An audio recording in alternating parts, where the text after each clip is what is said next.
OTB AM. Brought to you by Avantcard Reward Plus Credit Card. Powered by MasterCard. Straight up better than your current credit card. Avantcard DAC is regulated by the Central Bank of Ireland. Welcome along to Thursday morning's OTB AM. We're here with you all the way until 9:30 this morning.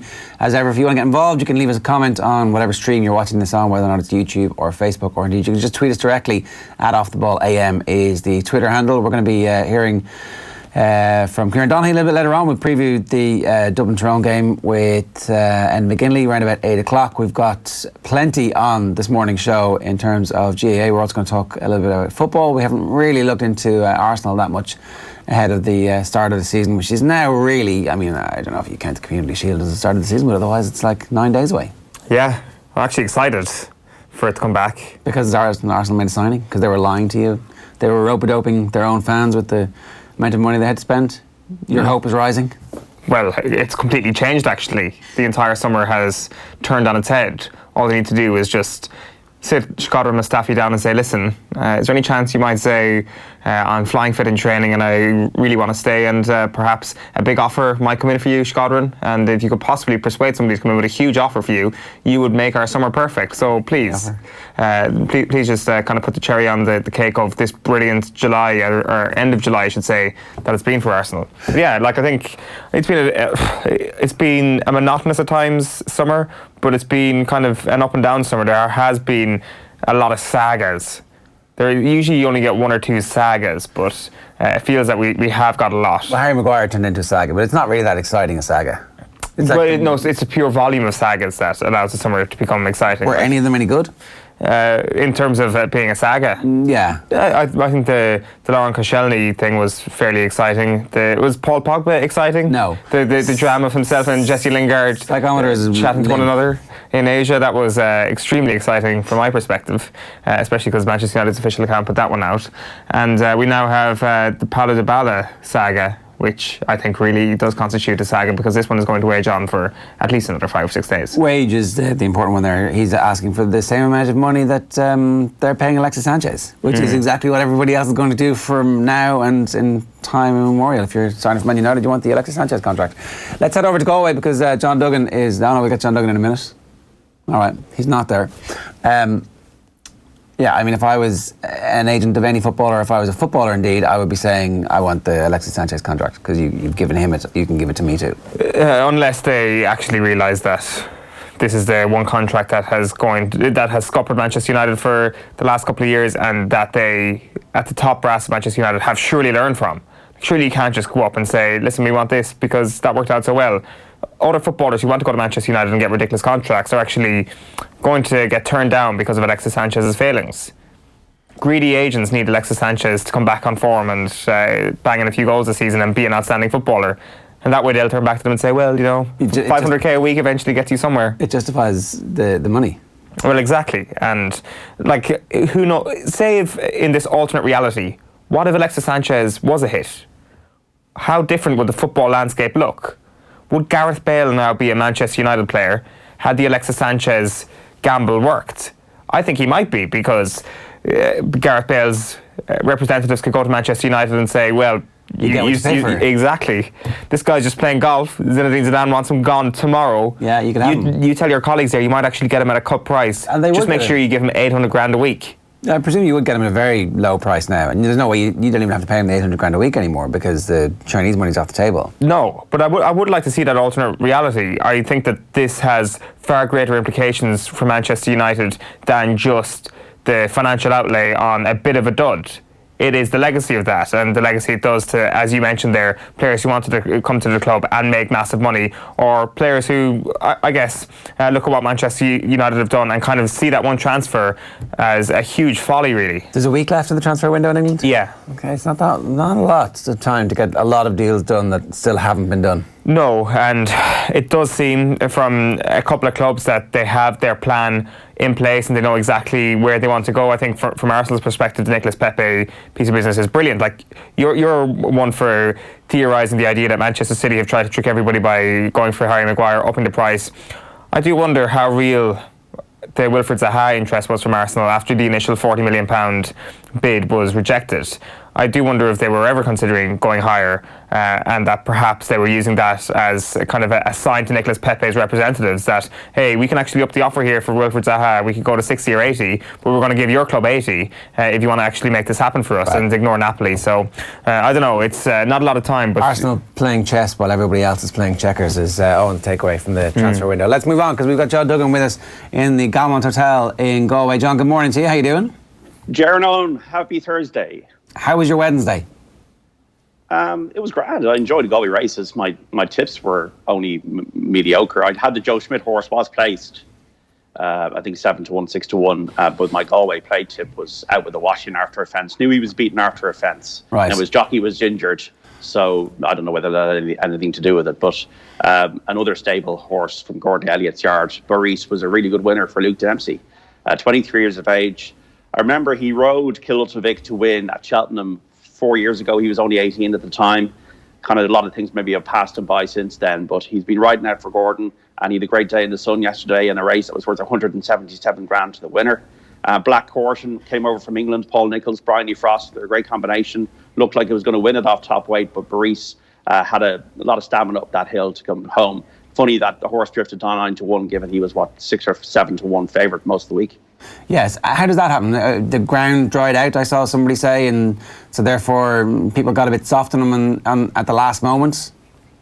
I think a lot of it had to do with the money from Move at the Times. That JB McManus owned horse that fell during the race. I think Ruby put it up. And given the way he had the first 2 days on fire here, probably everybody was justifiably following him. But I think a lot of it had to do with the fact that, as I said to you guys, Galway is all about where the money's going. Like, there was a horse called I Like the Way You're Thinking in the second race yesterday, was backed off the planet into 2-1 favourite and won very easily in the colours of JB McManus. I think Gavin Cromwell trained it. So I think generally, it's like when Isterbrack, there was the year Isterbrack was pulled up in the champion hurdle, Irish horses at Cheltenham. This is back in 2002. I'm just kind of digressing slightly, but Irish horses at we did the first 2 winners at Cheltenham back when we didn't have that many winners at Cheltenham, and everybody just piled into Isterbrack. Isterbrack was pulled up. I think the similar thing happened yesterday with the horse of JB McManus. They piled into him when they saw the other horse in the second race win so easily. So, look, it's where the money goes. Looking through yesterday, the rest of the card, Diamond Hill won the first race for Willie Mullins. Then Build Me Up Buttercup, Owen Sheehan or Ger Gilroy or John Duggan, even despite the Zorb challenge, could have sat in that and won. Probably one of his easiest winners I've ever seen, 2-1 on favourite, Build Me Up Buttercup. There was a good win for that punter, Joe Walsh, Bercassa. He had that for Thomas Mullins and David Mullins, 10-1 shot. Tyrone Shaman won that race. The Joe Schmidt's horse was third in, and for Jessica Harrington, and Upgraded won the last for Tony Martin, who I do think has got a chance in the Galway Hurdle today. Okay, today is Galway Hurdle Day. Is it fair to say this is the biggest race of the week? The plate and the hurdle have always been pretty much around parity. I would say there's a Wednesday race and there's a Thursday race, and that's the week, and everything that's around it is around it. So big, huge pot again. A little bit earlier today, guys. We're starting at 2 today, 4:55 for the big one. Ladies' Day as well here. Just looking at the prize for Ladies' Day, like I think it's with her.ie.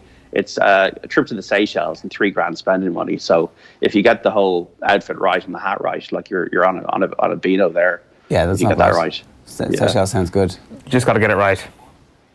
Just got to get it right. What's your outfit, John? My outfit is a hoodie and keeping the head down. I don't even dress sartorially, for the races. I probably should get back into that. I used to kind of wear trilbies and stuff and that kind of thing, and spats, but haven't done that in quite a while. But maybe I'll think about that during the winter. But we'll give some investment advice and look through the card. I spent 3 hours. Like Galway, I find difficult. I do find it an away game as a punter. I find it like it's where money's going. It's all about who's whispering in your ear, those sweet nothings, those beautiful sweet nothings. I've never had that in my life, somebody to whisper those kind of things.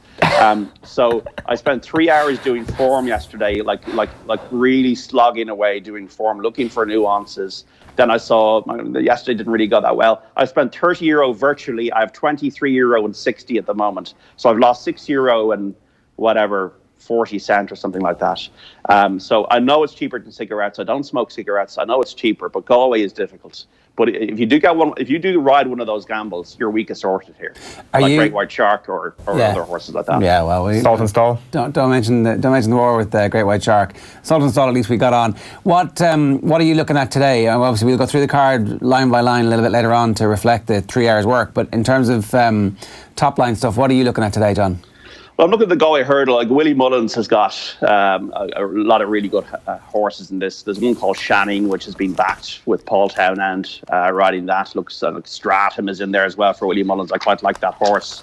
Willie Mullins has got Wicklow Brave in a chase. That horse is like one of the most versatile horses we've ever seen in the last decade. He's won a St. Ledger at the Curragh, a Group 1 on the flat. He's also won a Grade 1, the Punchestown Champion Hurdle.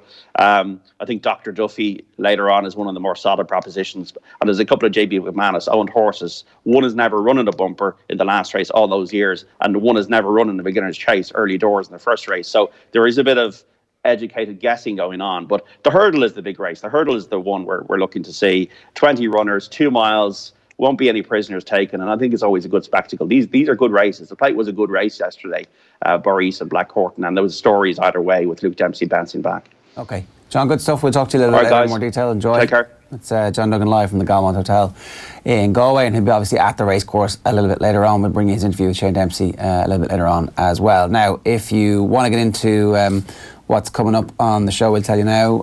Here we go. We have the sports pages coming away right now. Tyrone against Dublin. We're going to preview that game with Enda McGinley. A lot of phony war going on at the moment until the teams actually line up. I mean, maybe the team in the parade might not even be the team that starts. Who knows? Shot clock coming your way with Kieran Donaghy this morning. We'll go through a lot of different things, including the quality of refereeing and what fixes might be available to people. We'll also preview the Mayo Donegal game, win that one. Talk minors, naming the players of the week in around about 8:45. Ruby versus Punter, 8:55. Sports news coming your way at 9:10 this morning with Will, and our football chat is going to focus on Arsenal. We'll bring you the papers next.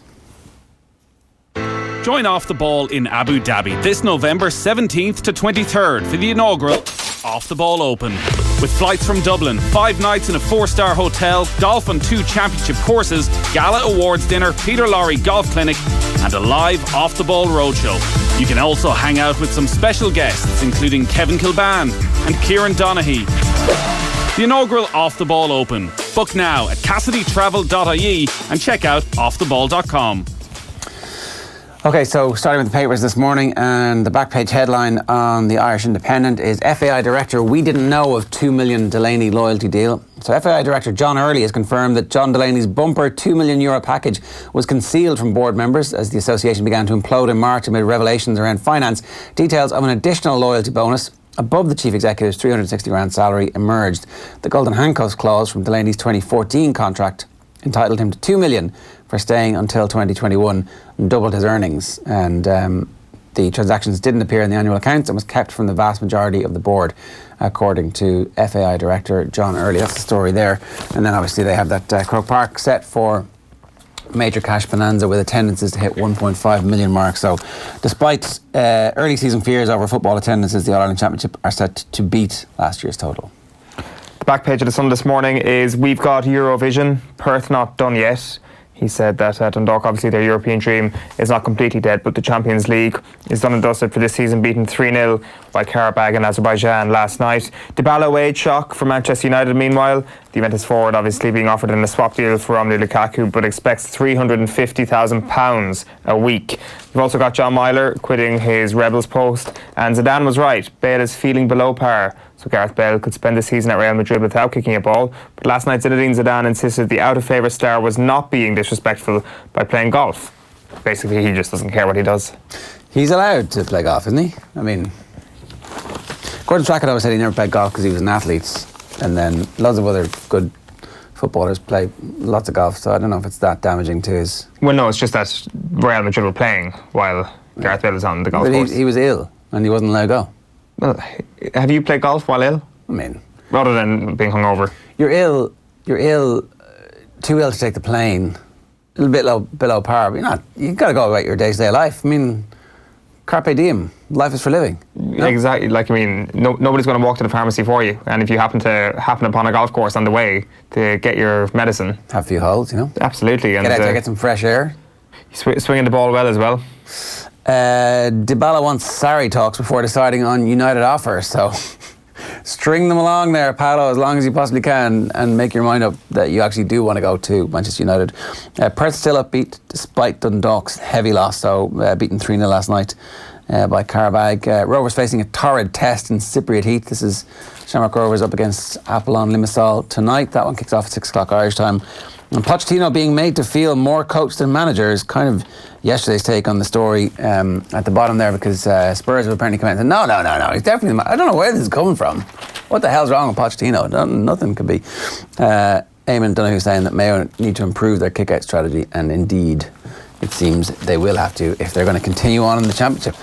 The back page, or just inside the back page of the Herald, is a seismic victory over Tyrone in 2011 was the making of this team. It's Alan Brogan's column talking about the Dubs. The near perfect performance gave us the belief to win Sam, as weekend rivals can gain little in Omagh. Cork on new boss lookout after Milo exit, they also say, and Declan Bonner there recalling painful memory of Ballyboufey, which I presume is their loss to Tyrone last year. What's next for Cork? Picture of John Myler on the front of the Examiner this morning, and they go through the runners and riders and the various available candidates inside the Examiner this morning. And Ed Collin, how long before esports applies to IOC for Olympic Games status? Not long. I'm pretty sure that they're already trialling it in the next one. Headline grabbers: Canning criticises those who prematurely penned his demise. His demise, sorry. It's Joe Canning saying that it never looked like he was going to be forced to retire, and that some people were just looking for quick headlines. The back page of the Irish Daily Mail this morning is Joe lashes out. Canning fury at claims career was finished. I don't recall this. Joe Canning talking about reports, not just rumours, reports that his career was finished after his injury earlier this year. He said it was people who didn't know too much about it, the same people that reported I had a dead leg. It was just somebody trying to make a headline, trying to get ahead of somebody else and to be first. He kind of goes on to talk about it, and he says, I think it was Denzel Washington that said a few years ago in a clip, I actually retweeted the clip of him only about a week before it happened to me, that if you read the news, you're misinformed, and if you don't, you're uninformed.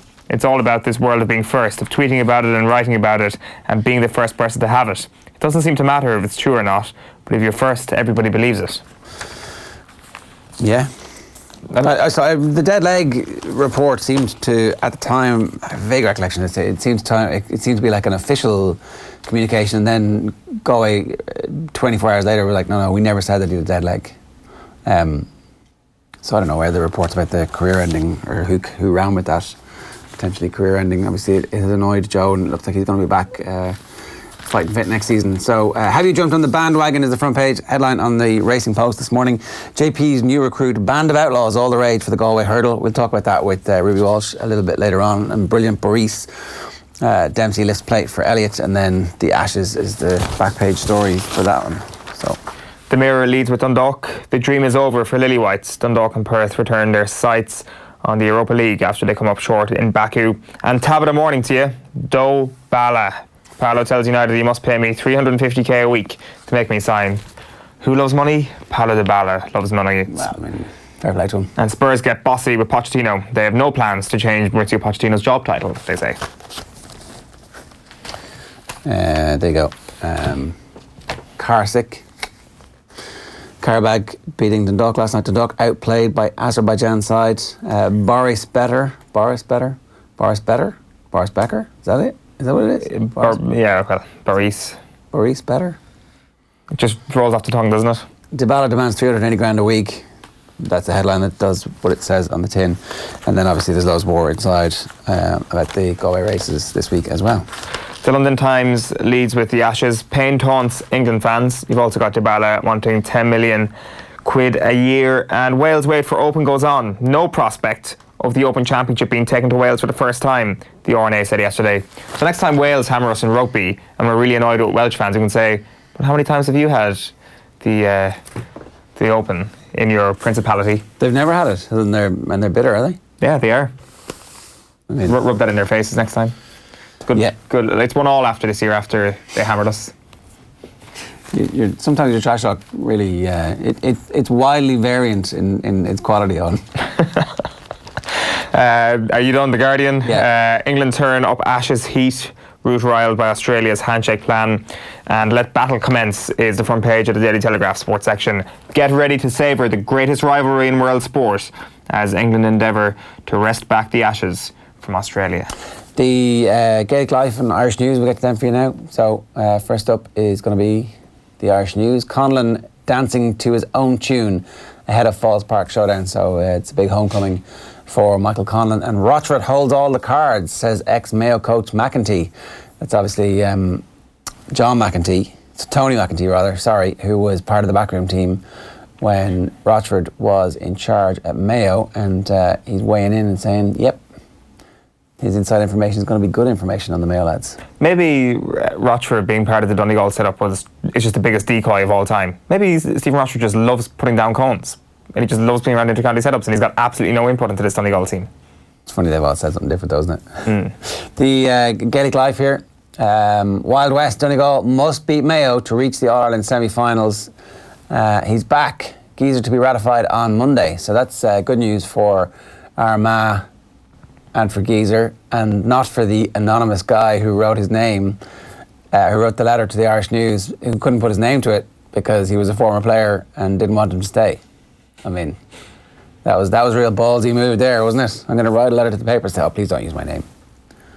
Yeah, I can't really understand that. We don't know what goes on inside, but certainly on the outside, he has made a marked improvement on that Armagh team. They're flirting with the idea of getting back to the top division, flirting with the idea of getting into the Super 8s eventually.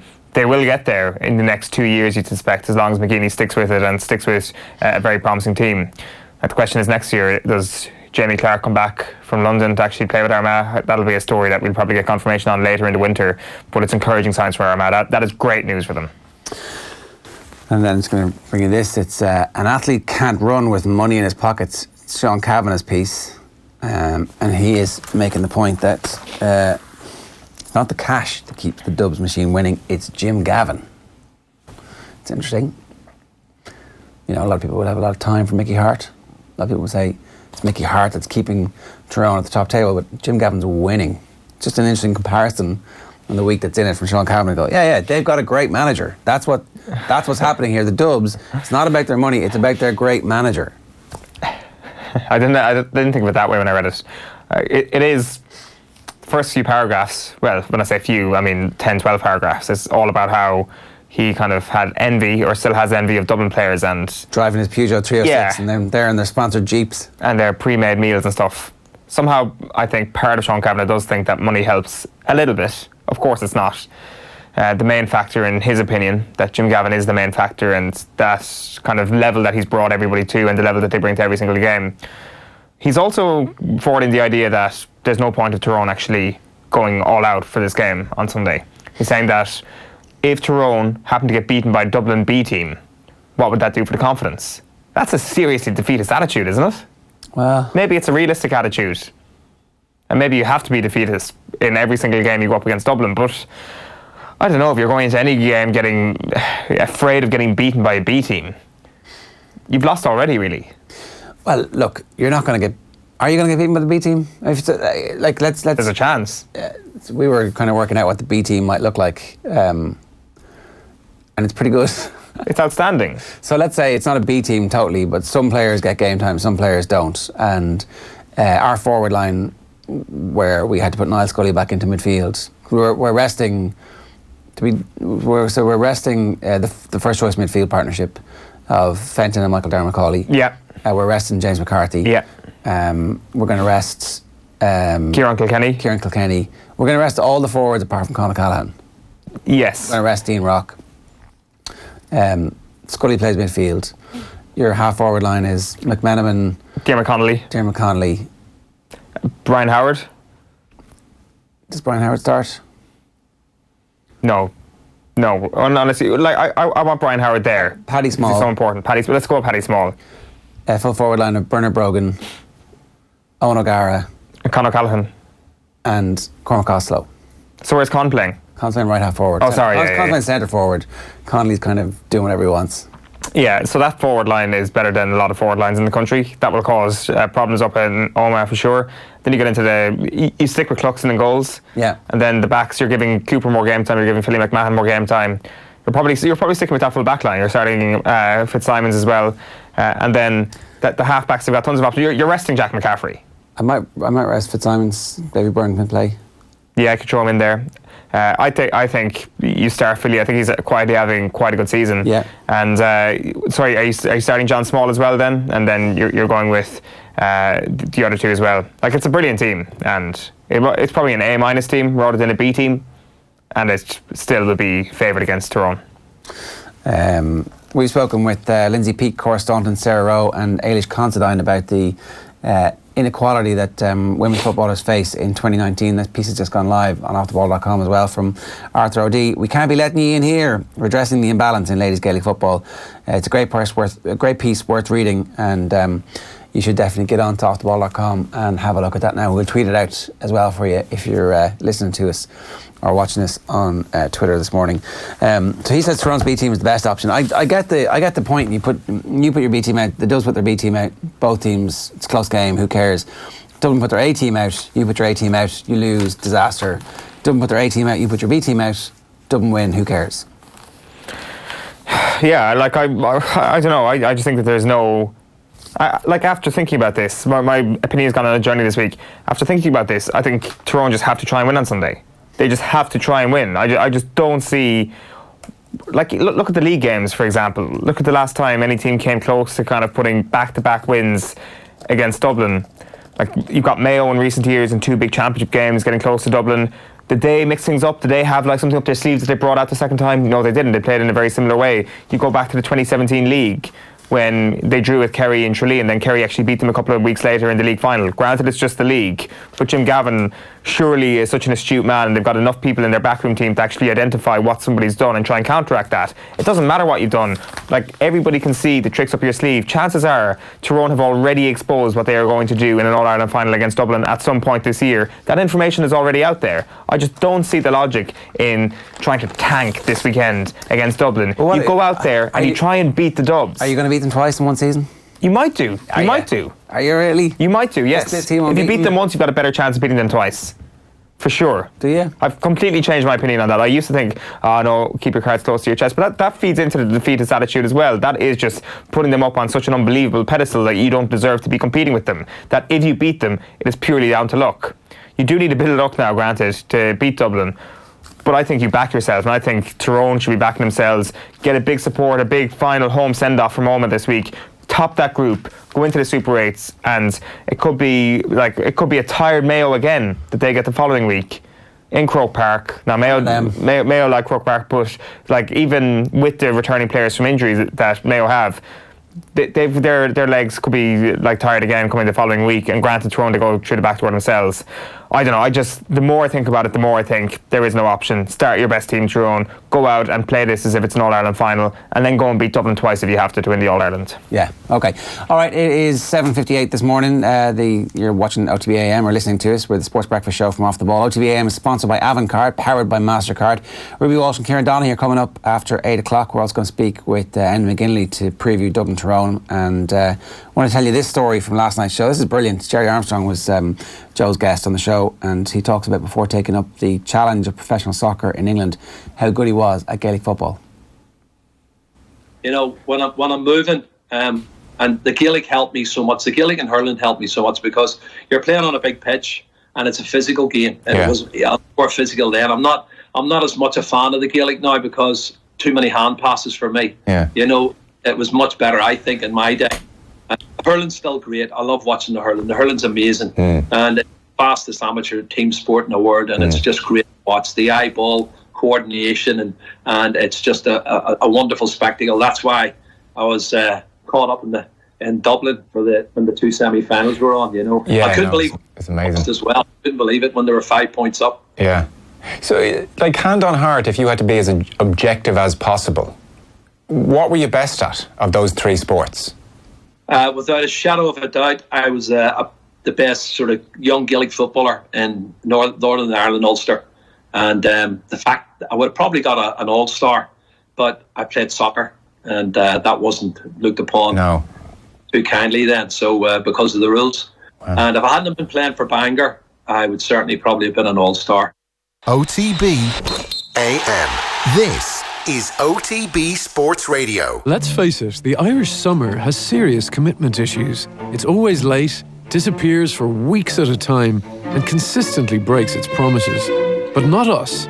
At Electric Ireland, we're committed to giving you an 8.5% saving on your gas and electricity year after year after year after year. Visit electricireland.ie/join for the kind of commitment you deserve. Estimated annual bill €1,736. Average consumption, urban 24-hour, discounted unit rate, standing charge, PSO levy and carbon tax. Residential, dual fuel, direct debit and online billing. Terms and conditions apply. See electricireland.ie/EAB. Rates at 1st of April 2019, subject to change. All right, you're very welcome back to OTB AM this morning. It's just gone 8 o'clock. And I'm delighted to say we've got Enda McGinley with us to help us preview the Dublin-Tyrone game. And we're having a debate here about which team both sides should put out, given that it's effectively a dead rubber. They both know they're going through to the semi-finals, and there's not a whole heap of difference between who you want to play in the next round. You don't really know what the story is yet. You will know, obviously, by the time throw-in happens. But what's your gut instinct about what team Tyrone should play? Should they play their strongest team and try and win, or do they hold something in reserve? I think they have to hold something in reserve. I think going all out to beat Dublin takes a massive, massive effort. It takes a pretty special environment in the dressing room to be created, with boys ready to do absolutely everything or whatever it takes to get over the line to try and take on Dublin or take down Dublin. You're trying to recover from that effort in 6-7 days to play in an All-Ireland semi-final, and no matter how the result goes, if you win, does it really tell you an awful lot? Is it worth a huge amount? It's a nice boost, surely. It's a nice wee feather in the cap, but it doesn't get you any further forward. If you lose, like the Leinster finalists that lose against Dublin, it's exceptionally hard to recover. Now, Meath done it this year, but it's exceptionally hard to recover and to take on an Ireland semi-final. I just don't see the benefit with it. I think the draw, or the way the groups have worked out, have handed both Tyrone and Dublin a nice wee advantage over the teams coming through from the other group. I cannot for the life of me see why the teams would choose to ignore that and go absolutely hell for leather at each other, and particularly for Tyrone. Dublin obviously probably have a wee bit to spare over most teams, but Tyrone won't have anything to spare over whoever they're playing in the other semi-final. So from a team point of view, I think Mickey Hart will still want to be competitive. He will not be able to go out and not want to try to win this game. But I think simple things like, does he play Petey Hart, who's carrying the 2 black cards that weren't overturned under the appeal? If he gets a further black card, then that messes up the week's preparation with appeals and all of that sort of talk and distraction coming into an Ireland semi-final. Does he play Cathal McShane at full forward? Them's probably the 2 big calls for me that he has to make. I personally wouldn't play Petey Hart, and I wouldn't play Cathal McShane at full forward. I just don't see the benefit of giving Tyrone or giving Dublin a dry run at trying to mark what is essentially Tyrone's point of difference or Tyrone's key weapon this year. Like, I see the merits in that argument, and I've a feeling that you're right. I think most people are actually getting behind that idea. But the more I think about it, and I look at some of the Tyrone voices, especially in the aftermath of last year's All-Ireland final, Colm Kavanagh was saying that they went a few points up early in the game, and they couldn't quite believe it. They couldn't quite believe that they had that fairly sizable lead at that point against one of the best teams we've ever seen. Like, how do you change that mentality? One way to do that is actually beating them and getting that win under your belt. It doesn't matter if it's dead rubber. Actually coming off the pitch, having beaten Dublin, surely that would change the mentality if they were to meet them in an All-Ireland final again, if they were to build up an early lead again. They might be able to handle it a little bit better. It will if Dublin are fully out. The other thing it would damage Dublin's reputation, because if Dublin go fully out and Tyrone beat them, it sort of rekindles this whole notion about how much of an advantage it is to them to be playing in Croke Park all the time. I think that will be an aspect in the Dublin mentality coming into this game. But for Tyrone, I think just going purely on result, I think most teams now, particularly at the top level, they will look at many factors and markers within a game to determine their own level of performance rather than just the actual finishing scoreline. So for Tyrone against Dublin, it gives them an opportunity to come up against that pace and power and athleticism that Dublin have, and to feel that in real time again in midsummer will help prepare them for any potential All-Ireland final if the two teams progress. It also gives them a chance to do one of two things. Mickey Harte has tried the defensive blanket against Dublin many times. It has failed many times, but he's went back to that this year. Is he going to stick with it? It gives him a great chance to say, right, boys, we're going to do a Mourinho here. We're going to park the bus, go out and try to defend against this Dublin forward line. They are the team that just make no mistakes, which is what the blanket defence depends upon. But let's really use this as the best possible training exercise, as the ultimate test of our blanket defence, to see, has it changed any, or is it a definite dead duck? On the other side, last year in the All-Ireland final, he went essentially pushed up, went more man-to-man in Dublin than he had in any previous game that year, and that's a big change for the team to take on. They'd done it well for 20 minutes. It then started to fall apart. Does he decide, right, that's how I'm going to play Dublin if I'm going to play Dublin this year? Well, then we'll go man-to-man, and that gives us a brilliant practice run again and really look at how men cope with that man-to-man system and see where it breaks down. So Tyrone can pick one of two ways of going at this game, and then look for the markers, look for how they're performing in that, take real learning lessons from that. You learn nothing unless you go at the game in as flat out sense as you can. But I think with just tweaking your personnel here and there, it means that you're maybe not going absolutely full out for the win. You're keeping something in reserve, and that means if you win, well, bonus, you know you've still something in reserve to come. If you lose, you know that, well, we weren't absolutely full out, so it gives you a bit of a psychological buffer to head into the semi-final. So it's like a challenge match on steroids, basically, where you're attempting to learn as much as you possibly can. Absolutely. This is unfortunately shadow boxing. It's real intrigue. I'm fascinated to see Jim Gavin, what his approach is going to be. If Jim Gavin goes full out for this game, to me that is starting to let the mask slip a wee bit, in that he always says he respects every opponent, and every opponent gets the fullness of respect, and every opponent, particularly the big teams left, he would talk as if they're on the same level as Dublin. If he honestly fears the semi-final, not fears, but certainly fully respects the semi-final opponent that's coming down the line, he will be looking to rest key players. I can't see why Jim Gavin, going for the 5 in a row, would risk all of his key players for the full of this match, with a semi-final coming down the road in 6 days' time potentially. If he does that, that shows a man that is fully confident, that is more determined to have his team hammering everybody in a pretty ruthless fashion and marching emphatically to a 5 in a row. And Jim Gavin doesn't really go down that sort of route in terms of approach. So if he does respect every opponent, I think he has to rest some of his key players, at least during the game, take off some of them key men that he has, the likes of Kilkenny, the likes of Fenton, people like that there, give them a rest for the last 20-25 minutes. That's not Jim Gavin's style, but I think if he's serious about his semi-final opponents and does fear them, then I think he should be doing that. Do you think that he'll have a decision to make come Saturday night? Do you think he'll be looking at whatever it may be, Kerry, Donegal or Mayo, and saying to himself, I want that one? Hey, no, I don't think that'll come into it. He'll obviously having the record he has, he'll fully believe he'll beat whoever it is there.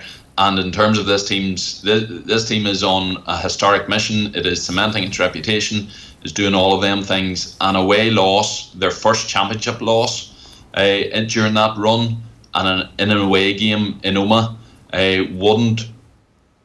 wouldn't help this team's reputation. I think even if they went on to 5 in a row, that would be an annoying niggle, an annoying wee tarnish on a remarkable legacy of the team.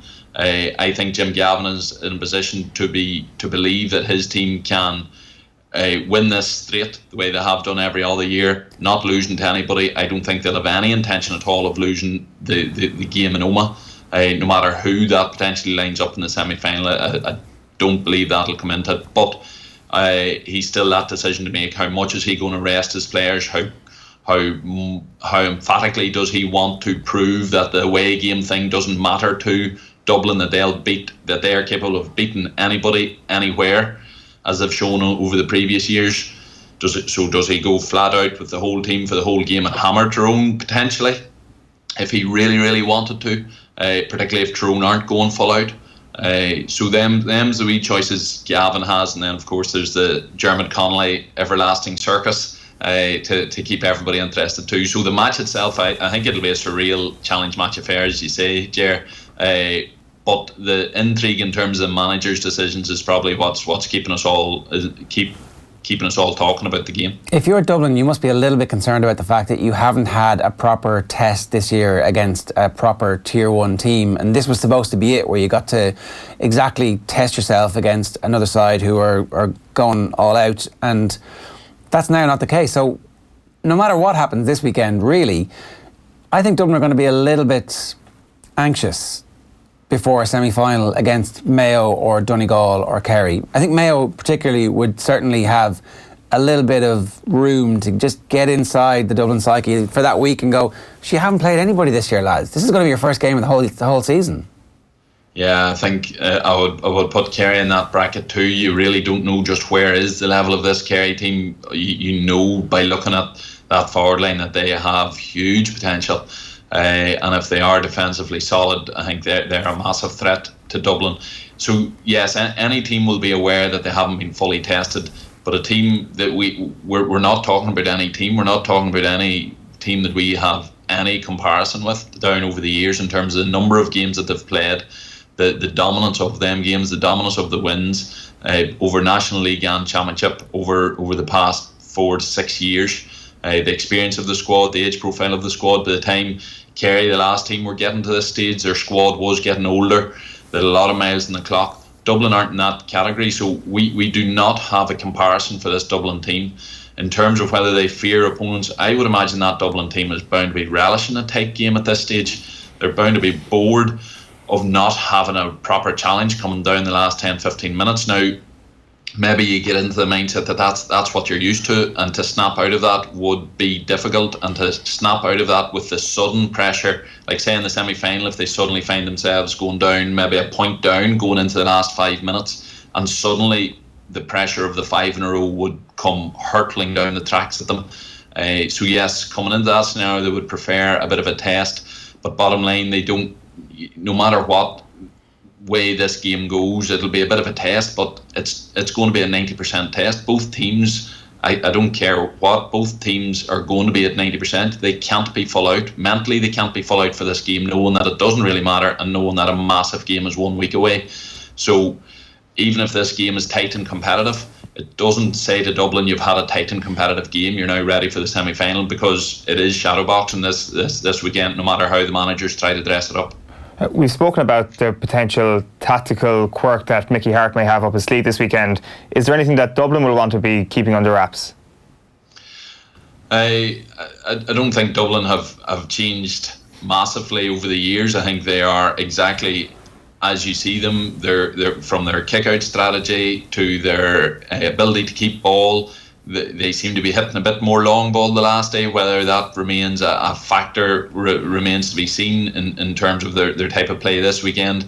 Their use of the men off the bench will be interesting in terms of, you'd imagine Jim Gavin's going to be given the 3-4 men that he thinks are going to be important in that super sub role, which he likes to use game time. That obviously includes the likes of Connolly. If we don't see him, then it's hard to see him having any time at all over the coming games. Would you start him this weekend? From a Dublin point of view, I'm not expecting anything new. Would you start Dermot Connolly this weekend, just to kind of see exactly where he's at, so that he gets the pipes cleaned? No, I wouldn't start him. I think that'd be a slap in the face and would be against Jim Gavin's previous chat about how you work your way up through the squad and get your chance. If he's went very well, I'm sure they've had a few more sort of in-house mini games and stuff like that. So if he's been going very well in that, then I'd imagine he'll have earned 20-25 minutes, and that would be ideal from a Dublin point of view. Nobody's expecting Dermot Connolly to push into the Dublin first 15 in the remaining games. The wonder is he going to be an impact sub for 10, 15 minutes, 20 minutes if the thing is really in the fire? It's hard to imagine that they would lose out the chance of a 5 in a row with Dermot Connolly remaining unused unless he's not showing well in training. And if he is going to be used, then I think this weekend presents the perfect opportunity for him. So I can't imagine, and most people being aware of the situation, can't imagine that he just brought in there just to bring him back. You're only bringing him back if you think there is a potential to be used. And if that potential is there, then he has to be given time this weekend.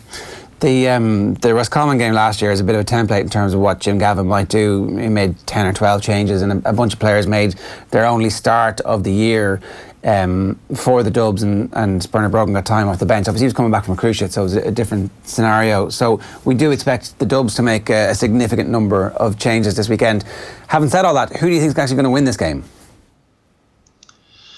I think Dublin. I'm not actually expecting just as big a raft of changes from them. I think Roscommon obviously present a different challenge to Dublin and Tyrone and up in Omagh as well.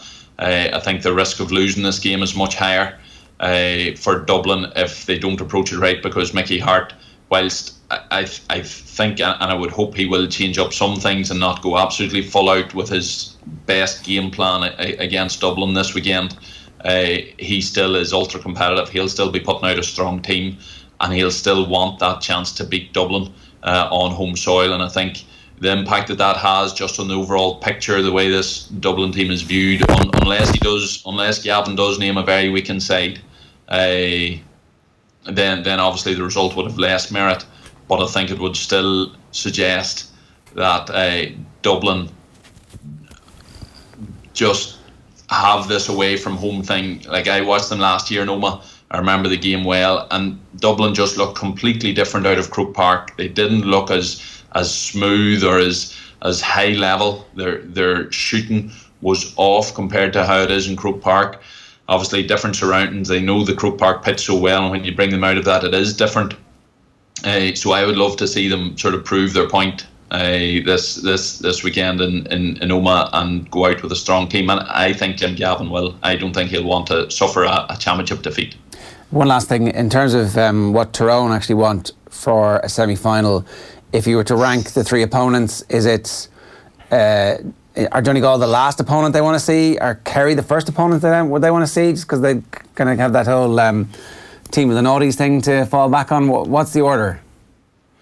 Yeah, good question.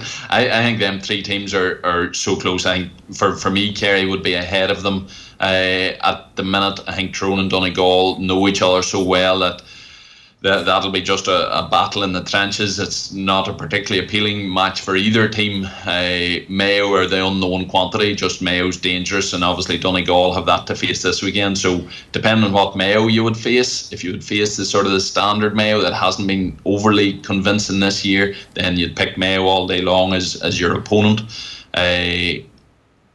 But if they turn up with their A game, then suddenly that's a different proposition. But I would pick Mayo probably first. That means obviously that Donegal, for me, I think that would mean Donegal are out. If it was between Mayo and Kerry, I'd be picking Mayo. I'd be wanting to avoid Kerry, to be honest. I'd love to see Kerry get a crack at Dublin in the semi-final, and whoever Tyrone play in the other semi-final, then it would mean Dublin are facing at least two very difficult tests to complete the 5 in a row. Yeah, good stuff, Enda. Thanks a million for joining us this morning. Enjoy the game. All the best. Enda McGinley there giving us some thoughts on that. Like, it's great stuff there, and it's going to be an intriguing battle, but that's where it begins and ends. In terms of Sunday as a significant day, results-wise, it has to be the most insignificant Sunday in August in the history of Gaelic games. Well, I mean, unless you're Mayo or Donegal. Sorry, what? Unless you're Mayo or Donegal, because one of those teams gone out. Sunday, I'm talking about the Sunday. Sunday in particular. Sorry. Like last year on the Sunday, you had the game in Ballybofe. Granted, this is a new thing, the Super 8. So there may be more insignificant years to come if the Super 8 continues the way it is. They could tweak it, They could fix it if they wanted to. Yeah, like you've got another game there on Sunday, which has to be one of the more pointless championship games ever played in Roscommon against Cork. We'll preview that. I mean, do a deep dive into that. It's hard. Just what do you do if you're one of those teams? Is it just finish on a high? Well, you've got an extra week's training. You're trying to put some stuff in. You're installing stuff that will stand you in October when the team comes back together and says, "Look, that was what it was like to play football in high summer. It was fun. The training was great because it was warm out. You need more of that." So, look, in fairness, it's very difficult for those teams to take too much from it, but. If you were to power rank Tyrone's preferred opponents? I would say that they would. I would also say they would prefer Mayo first, and Donegal's second. Everybody wants Mayo at the minute because they feel like Mayo are so flaky in some games and brilliant in others that you might get the flaky one and then it's an easy win because Kerry humiliated them. Yeah. And that's the most recent thing that we've seen when they come up against a really good team. And to be fair, Mayo were a wounded animal that day. They still are. They still have huge injury worries. Just because people are getting fitter, like Diarmuid O'Connor's returning to form, Matthew Moran is returning to form, does not mean that these guys are going to be fully fit come an All-Ireland semi-final. Like the All-Ireland semi-final is next weekend. Like we're 10 days out from an All-Ireland semi-final. Like if Mayo end up coming second in this group, they're going to be playing on a Saturday night as well. It's one less day of recovery for them. So it's on our doorstep, and I just don't think. I really did believe after the Galway game that we were going to see Mayo go all the way again, and it will be a Mayo Dublin final. I did think they were going to go to Killarney and win, and obviously I got that completely wrong, as I get many things wrong. Got that completely wrong. Yeah, wasn't even close. And I don't think that is a completely insignificant result in terms of what that does for the legacy of 2019. There has to be something that we saw that is based in reality. It's not just down to the 1 week turnaround. It's not just down to underperformance. So Donegal should win this game of the weekend. You have to say the evidence suggests that. Yeah. But fair enough. No, stick with it. Stick with it. Like I just can't shake this feeling about Mayo. I really just can't. I really just can't say for sure Donegal have this, despite the fact that they were so brilliant in Croke Park a couple of weeks ago.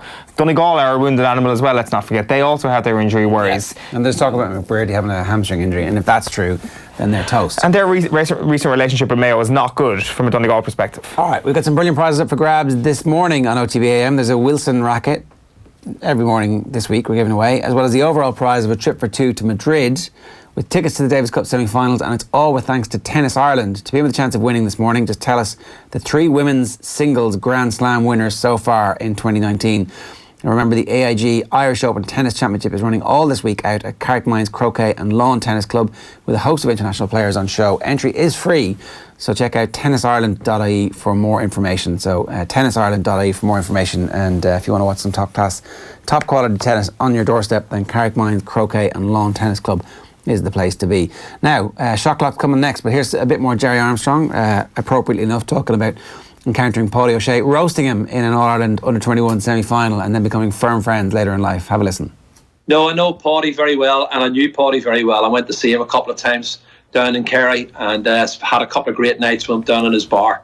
And we had a lot of memories to go over, and that semi-final was one. He said I embarrassed him in front of his own people because he couldn't. But Mick O'Dwyer had warned him apparently beforehand. Pat Spillane told me that Mick O'Dwyer said, "You'll never get near him. He's too quick for you." So it was a great game, and we went down to 14 men. Brendan Tully got sent off in the second half of the game when we were still in with a chance. And Brendan is obviously the nephew of Charlie Tully, the famous Celtic player. And Brendan played soccer with me at Bangor as well for a while, but he got sent off, and I think that was it. Our number was up then. We were outnumbered, and they were too strong for us in the end. Yeah. Mikey Sheehy was on that side as well, so there were a few household names waiting in the wings there. That's amazing you went down to see Paudie. Was that kind of towards the end of his life, or back in the 90s, 80s, or a bit of both? It was, I'll tell you when it was. It was about 12, 13 years ago. I was going down for a wedding down in Tralee, and I said, I've got to go in and see Paudie. I haven't seen him for years. I'd spoke to him on the phone a couple of times, and he had asked me to come on and do some stuff for him on his radio show. Right. And I had trouble for...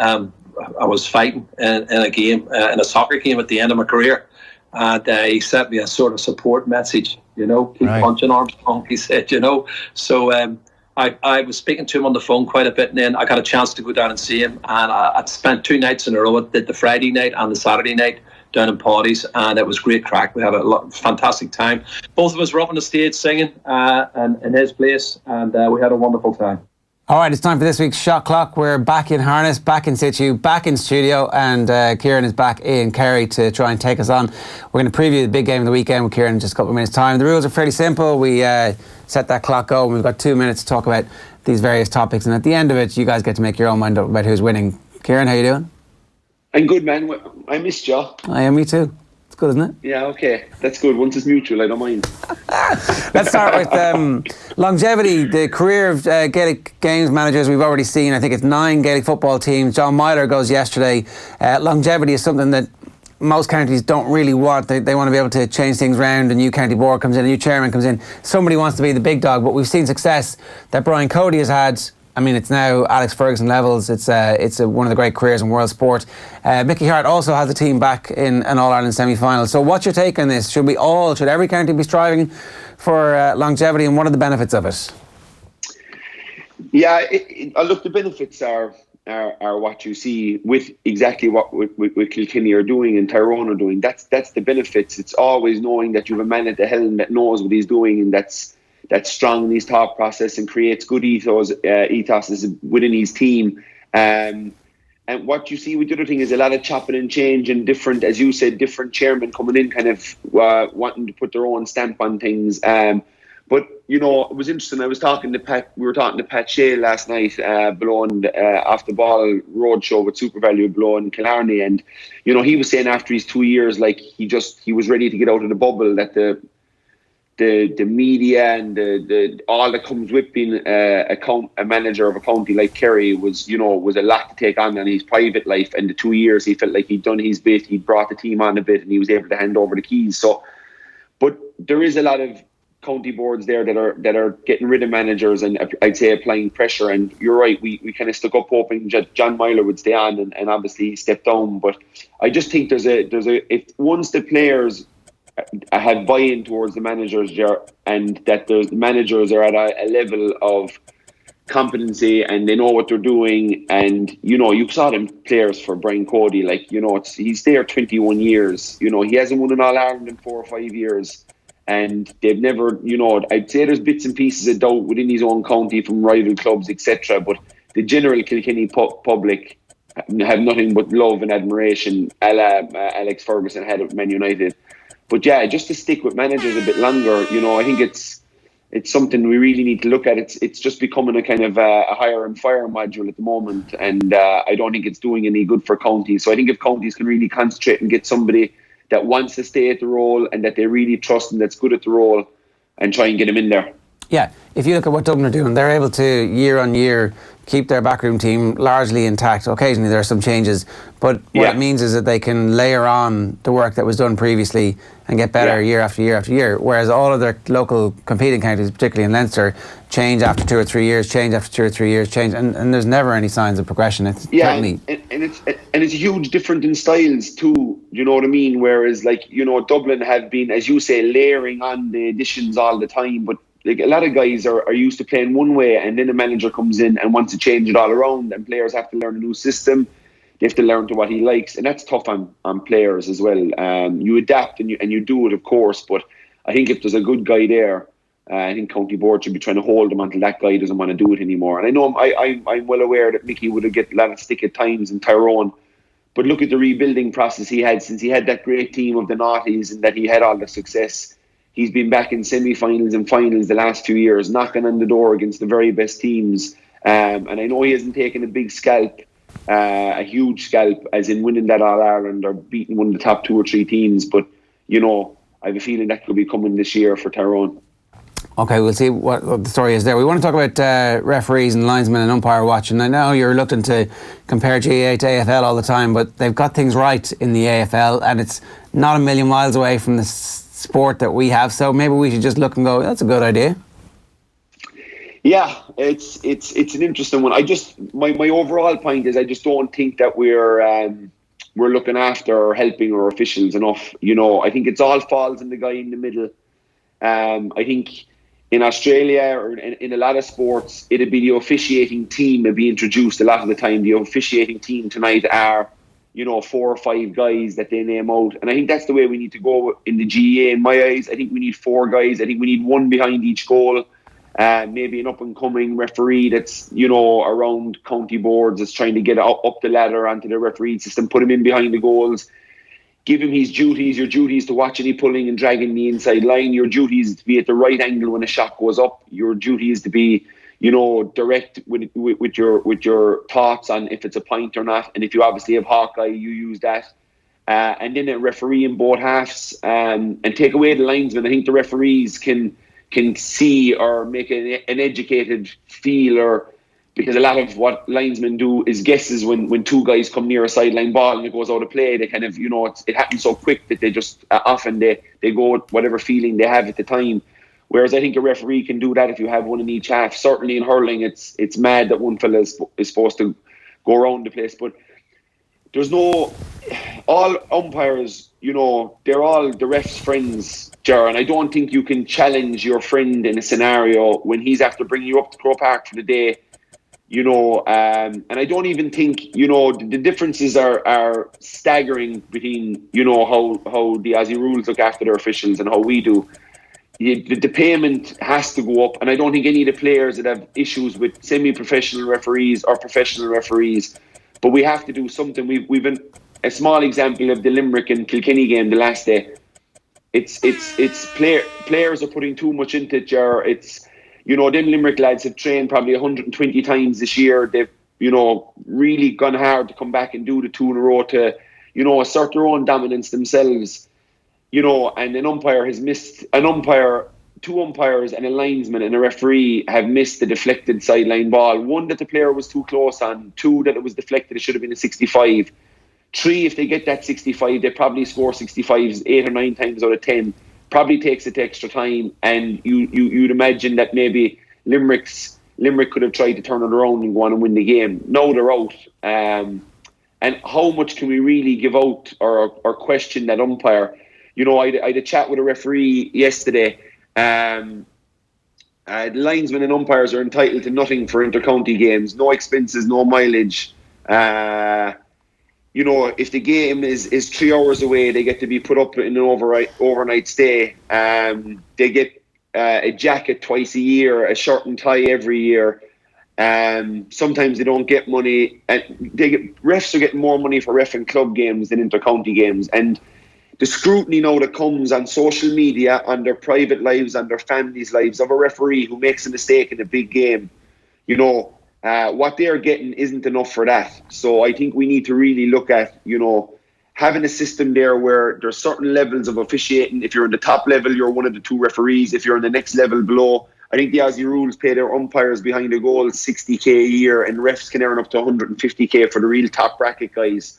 So, that's Aussie dollars, so whatever that is in euros. But, our referees going to make mistakes if they're paid more? Of course they are. But I think to give them the best chance possible, we have to try and do more. It's not good enough at the moment that fellas are out training morning, noon and night.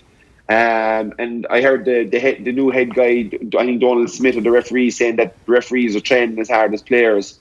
That's a load of rubbish anyway. Referees do train, and they train hard, but there's no way they're training at the level of inter-county players. It's impossible with a lot of their age profile. So they are training, they are putting in the effort, but they're one guy out there and they're not getting enough help because all their buddies are around behind the two goals. And but even the linesmen, even the linesmen aren't doing enough. Like even the current situation, if you were just to empower the linesman to be able to put the flag up and say that guy just punched that other guy and needs to get sent off, that would improve things. At that point, suddenly everybody, the pulling and dragging stops. Like even a minor tweak would help, but we probably need a major tweak. Is really the truth about it. Yeah, I know we're probably a bit drastic here with sometimes, but I really do think it needs a real serious look at. And that umpire, whether he got his €50 or he got his free meal or whatever he got for that game the last day, the pressure that's on these guys making these decisions, and and the grief they're going to get after it, and they're getting nothing for it. It just doesn't make sense. I get the whole volunteerism, but this is people putting their neck on the line. That was fine 20 years ago when there was one radio and 2 newspapers covering every game. Now they're under massive scrutiny, the man in the middle, and I just think they need more support. They need to look at their own structures to kind of say, how do we have enough support for these guys that we can do as good a job as possible? Okay, we wanted to move on and talk about one of the big stories coming from Galway this week was Jodie Tennant, her incredible comeback story, a horror fall and a bunch of broken vertebrae, screws, and then an infection, and then eventually a recovery to the point where she's winning in Galway. Jockeys really are the toughest bastards of any of the sports people in any of the sports that we cover. They are by a country mile. Their toughness is on another level, and that's toughness and breaking bones and falling off horses. But the discipline to be a jockey, what you have to eat, what you have to go through to get up on a horse every day. Of course, we see the big, lovely race meetings, but there's a lot of race meetings less glamorous at cold time of the year. And yeah, for Jodie Townend, in fairness, I was just reading an article, to have that injury, number one, right, to be under that kind of pressure with your body when you're laid up for that long, screws and plates going down along her spinal, so the injury was so close to her spinal cord. You really would think, it's fine for me to break a collarbone or something and kind of look forward to getting back out on the football pitch, but these are life-threatening, and you are playing a game of life and death every time you get up on one of these horses. But, to have the courage to have that happen, you'll be out for 9 months, have the infections. When she got back on the horse for the first time, she was riding out for the first time. She was getting savage pain down her left leg. She was in tears. She had to go away from it again. And then to win above in Galway, on Monday was unbelievable for her, because, it's a redemption thing for her, but it's the bravery of them. They get credit for it, but again, I don't think enough credit for how brave they are. I remember meeting Ruby above in Santry one time, and I was talking to him about, I've been here a few times, and he is like, yeah, I've been here a few times, and just going through one or two of his injuries, and what he was there with at the time was an injury in his hand. He broke one of his bones in his hand, and he again screws and stuff put in. But it only happened 2 weeks previously. He was on about trying to race the following week. An injury that'll probably keep you out of a football team for about 8 weeks. He's up there trying to hold this big racehorse with this damaged hand. But they're just incredibly tough athletes, and Jodie has to get huge amount of credit for what she was able to do, and to come back and have that win. It was a great story this week, and I just wanted to give it an honourable mention. Yeah, no, a phenomenal story, a phenomenal comeback as well, and hopefully we'll get her on Friday night racing sooner rather than later. Yeah. Irish basketball, you wanted to talk about this because it just needs a bit more respect, and it's time that we all started paying a bit more attention. Yeah, no, off the ball have been really good this year, and built up the Super League well, and big games, and the Irish Examiner are very good. The Evening Echo always cover the basketball, the Star cover the basketball. But I think it just needs something. It just needs, Owen Quigley, who works here in PST Sport as a procurement manager. He was on the Irish national men's team. He's part of the Warriors team, got selected for the Irish team, and was captain last Sunday in a massive win against Luxembourg in an international friendly. Great win for the Irish team. They beat Luxembourg on Saturday and Sunday, and I think the squad of 19 players, everybody played in the 2 games. But walked into work here Monday morning, walked straight down, and nobody said anything to him. And I was just thinking, this man just after captaining his country in Ireland's largest indoor sport, and nobody knows anything about it. The score wasn't even read out. I know the Irish men's team have a sponsor. The Irish women's national team don't have a sponsor. For us as clubs to go out and get sponsors in Ireland, and to not have scores read out in every on every radio station, every TV, or every newspaper, to do a small bit on the weekend's basketball action in the country. I do just think it's time for, the level of basketball being played, the amount of kids we have going to America to college. We've Aidan Harris, who's going to be out in Louisville next year, who's going to be the talk of American basketball. He's an Irish kid from Clondalkin, going out there playing. I just think we need to kind of cop on and try and promote the game more, and help the game in Ireland. It's the largest indoor sport in Ireland. It's got a huge reach. But this sport 20 years ago, 30 years ago, was on Sports Stadium ahead of football National League games. The basketball games were seen as a bigger deal when the Americans came over first. And once that kind of faded off, and once people got used to that, it was really put in the back burner. And I know Mary Maguire of Basketball Ireland does an unbelievable job internally on her social media page. I think she's got best social media kind of promotion of their own sport. I think Basketball Ireland have won the last 2 years. So they're doing a terrific job. They stream the games for people. But I just think, I think we need to do a bit more in promoting the game in Ireland, because it's if you're not playing outdoor sports, it's the one sport you can play that's competitive, that's of a high level, that you can go on and do bigger things with, you can go on and play professionally with. And it's a great sport in Ireland and always has been. And yeah, I think it just needs a tiny bit more respect. And the NBA gets huge coverage all the time now, and I think we could throw in, start talking about our own basketball players, especially national teams, etc. All right, fair enough, and I think we can all do our bit here as well. I want to talk about the Mayo Donegal game this weekend. We've already previewed the Tyrone Dublin game, and it does feel like it's a bit of shadow boxing in that one. There's nothing shadow boxing about the Mayo Donegal game at the weekend. It's in Mayo. All the stats suggest that home advantage doesn't really matter that much from a Mayo perspective when it comes to the standard 3 or 4 points that you would automatically give a home team in a big championship match. This is as close to a 50-50 game as we're going to get at this stage of the season. What's your instinct telling you about who's going through?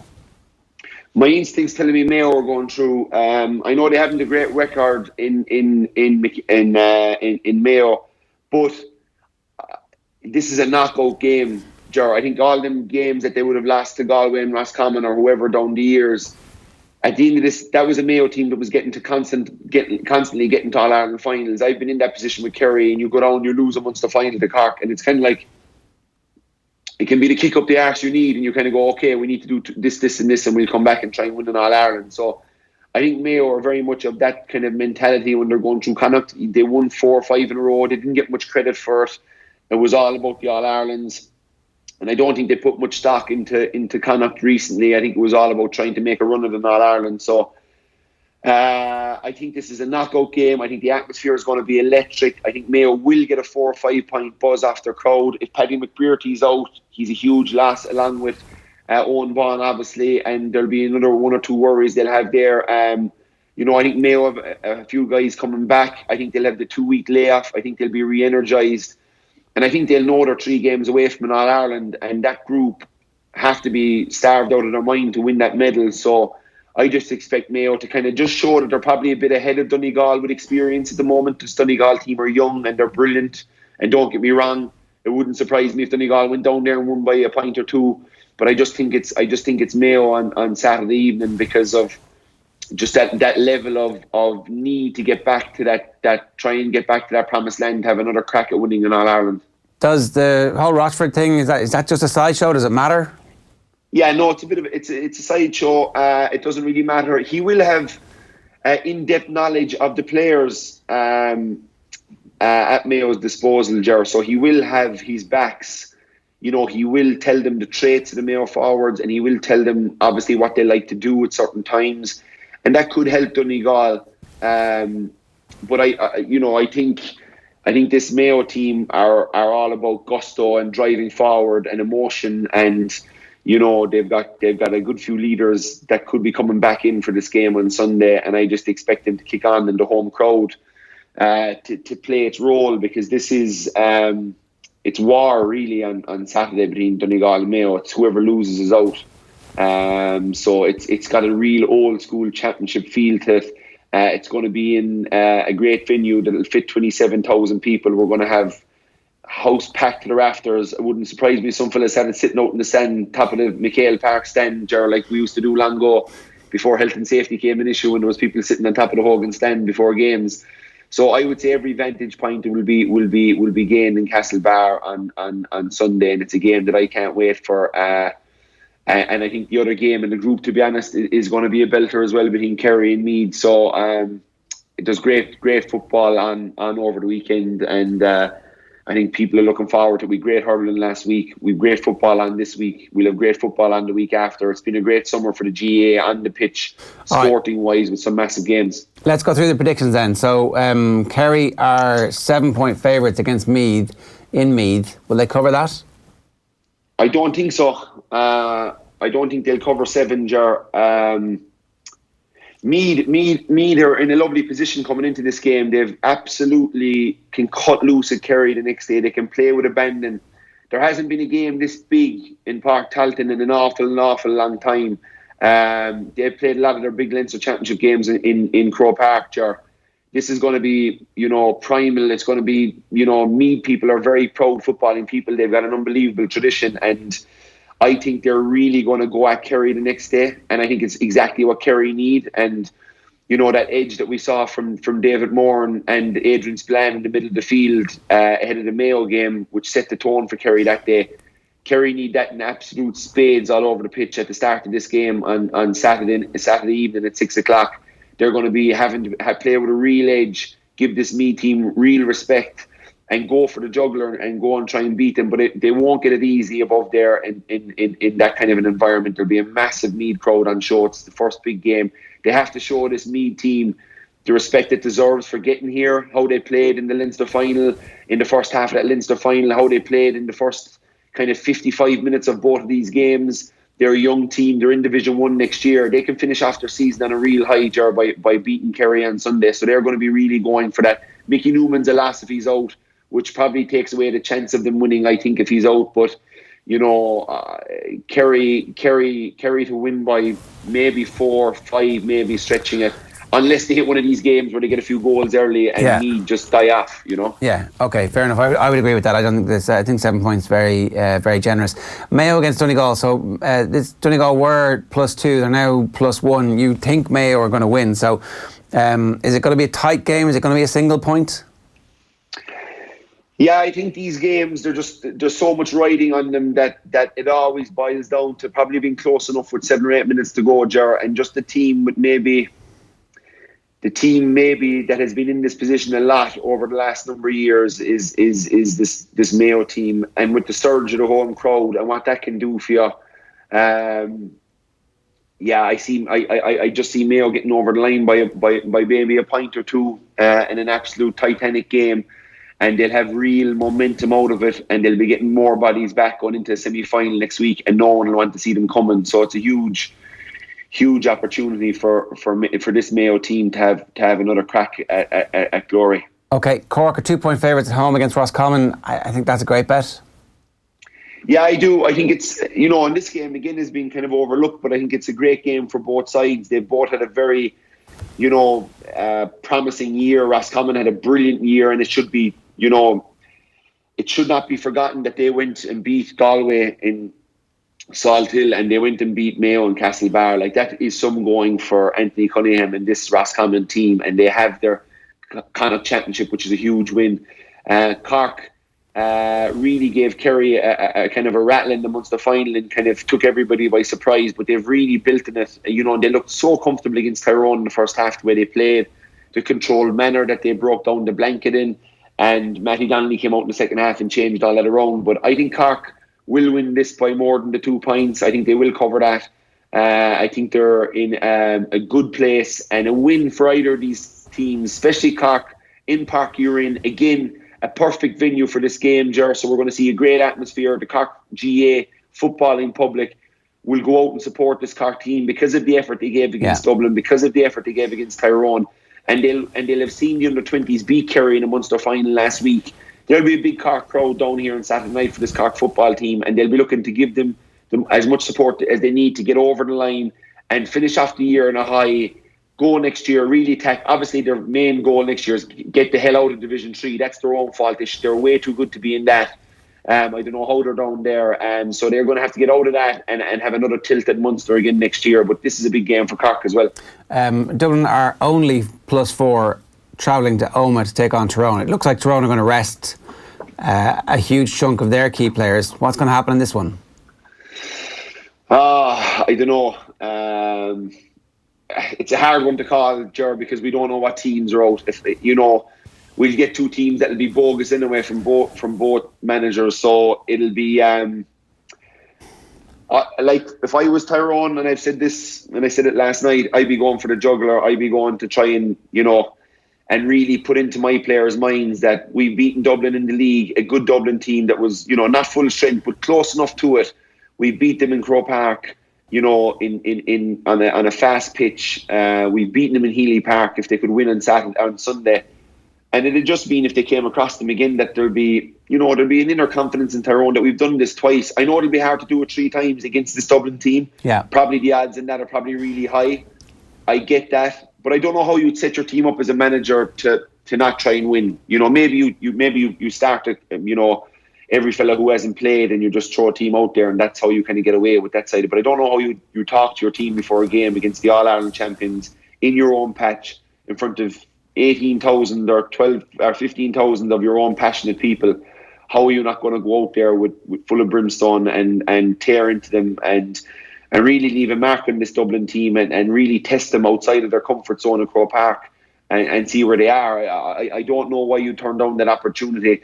Maybe because you say you can't beat them 3 times in a row. Yeah. But I think the belief you have in your own team would be huge going into that game if they were to play them again in an All-Ireland final. All right, Kieran, enjoy the weekend. Thanks a million, man. Stuff, Ger. Thanks, bud. Good to have you back. Yeah, you too. All right. We have hurling, racing and football still to come. First, though, here he is recalling one of the most talented individuals he's ever played alongside. It's Ger Armstrong talking about the mercurial talents of the genius that was and is Glenn Hoddle. He was just a natural. And he wasn't big-headed or anything like that, but he used to go into the gym, and Peter Shreves was the youth team coach at the time, and he loved technique and skills, and he'd say, Glenn, I want you to tip the ball into the circle on the wall, and as it comes off the wall, I want you to control it on your chest, and before it hits the ground, I want you to volley it into the goal at either end, whichever end you want. Yeah. And he said, okay, Pete, he said, do you want me to hit it with my right foot or my left foot? And he said, I don't mind. He said, whatever you want. I thought, this guy's having a laugh, isn't he? He's joking. But he tipped the ball with his right foot, and then he controlled it on his chest and hit it with his left foot straight in the top corner of the goal. And I went, oh my God, how are you to follow that?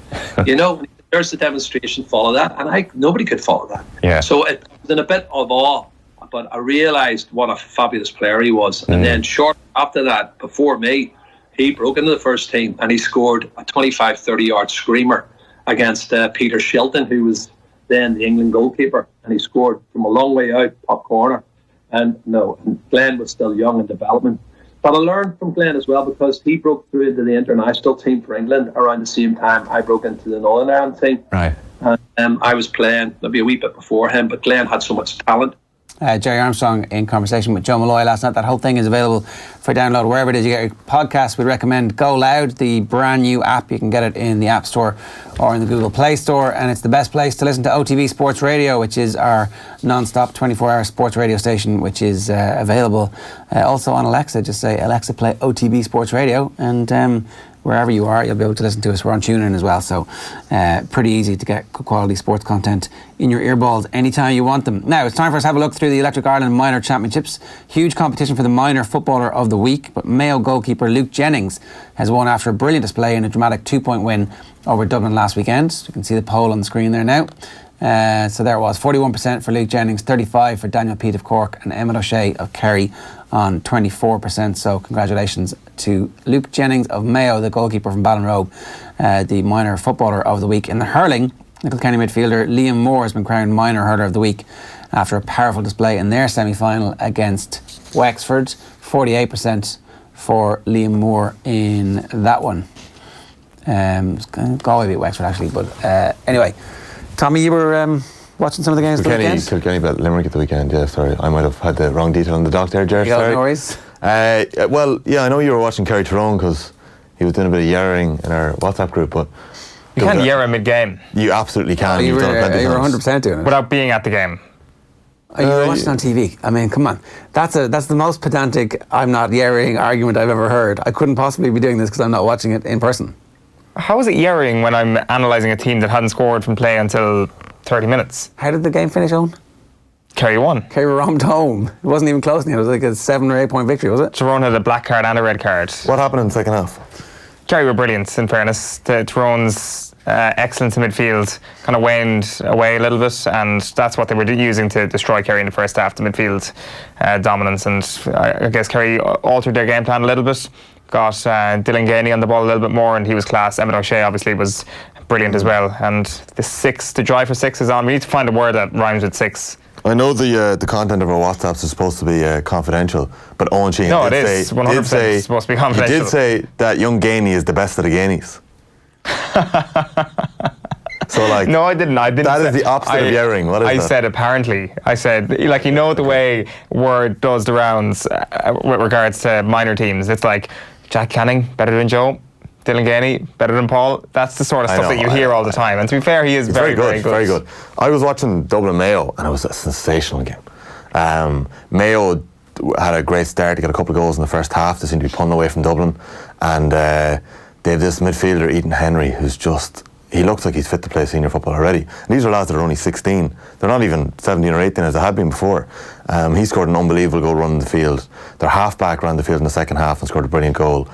And then, whether it was mismanagement of, I don't know what it was, Dublin just grew back into the game. They got it back to 2 points. And I don't know if we have the images now, but at the end of the game, I know Luke Jennings, the keeper, won the man of the match, but have a look at number 13 here, Paul Walsh. He's a corner forward now who scored a bicycle kick in the Connacht final earlier this year. So just explain the context. So Dublin are 2 points down. The clock had been red, but it went into yellow on TG Carr after the 5 minutes were up, right? So they were already 24 seconds over. Dublin had already missed a chance to win it with a goal, and to come back again, high ball into the square. It breaks, I think it goes through the keeper's legs, and it's rolling across the square here to number 13. So we can go to the next image. As the ball is rolling, he's got his back to play. He chips the ball up and then just breaks out with the ball. It was just so composed. I don't know where he had the cojones to pull off something like that, but it was just sensational stuff. Your life flashes before your... But look at the keeper. Look at Luke Jennings with his hand on his head. Like. Your life flashes before your eyes if you're like, in any way, if you're a parent or a friend or a family member or a club member who's like, you're about to kick the ball into your own net at the last second of the game. It's like, instinctive. It's completely instinctive. It's not even thinking about it. What will I do here? It's sort of like, ball straight into my hands, get out of the way of it. It was sensational stuff. That's class. Paul Walsh. Kieran McDonald style. It was Paul Walsh, number 13 from Mayo there. But I did then come across a clip then that in the Connacht, I think it was the Connacht final, Connacht semi-final, long ball in from a sideline. It bounces. Keeper let it bounce. Pushes it out. It hit the bar, and then he does like a scissor kick / bicycle kick into the goal. So he is the new Kieran McDonald. It's good to see. We've got the new Paul Kenny and the new Kieran McDonald this week. It's been amazing. Yeah. So it's Mayo versus Cork in one semi. The Electric Ireland All-Ireland Minor Football Championship semi-finals are on the weekend of the 10th and 11th of August. It's Galway versus Kerry and it's Mayo versus Cork. All those games are going to be live on TG Carr and we'll be covering them here on Off the Ball as well. So who are the favourites at this stage? It's like Kerry-Mayo final? Could be.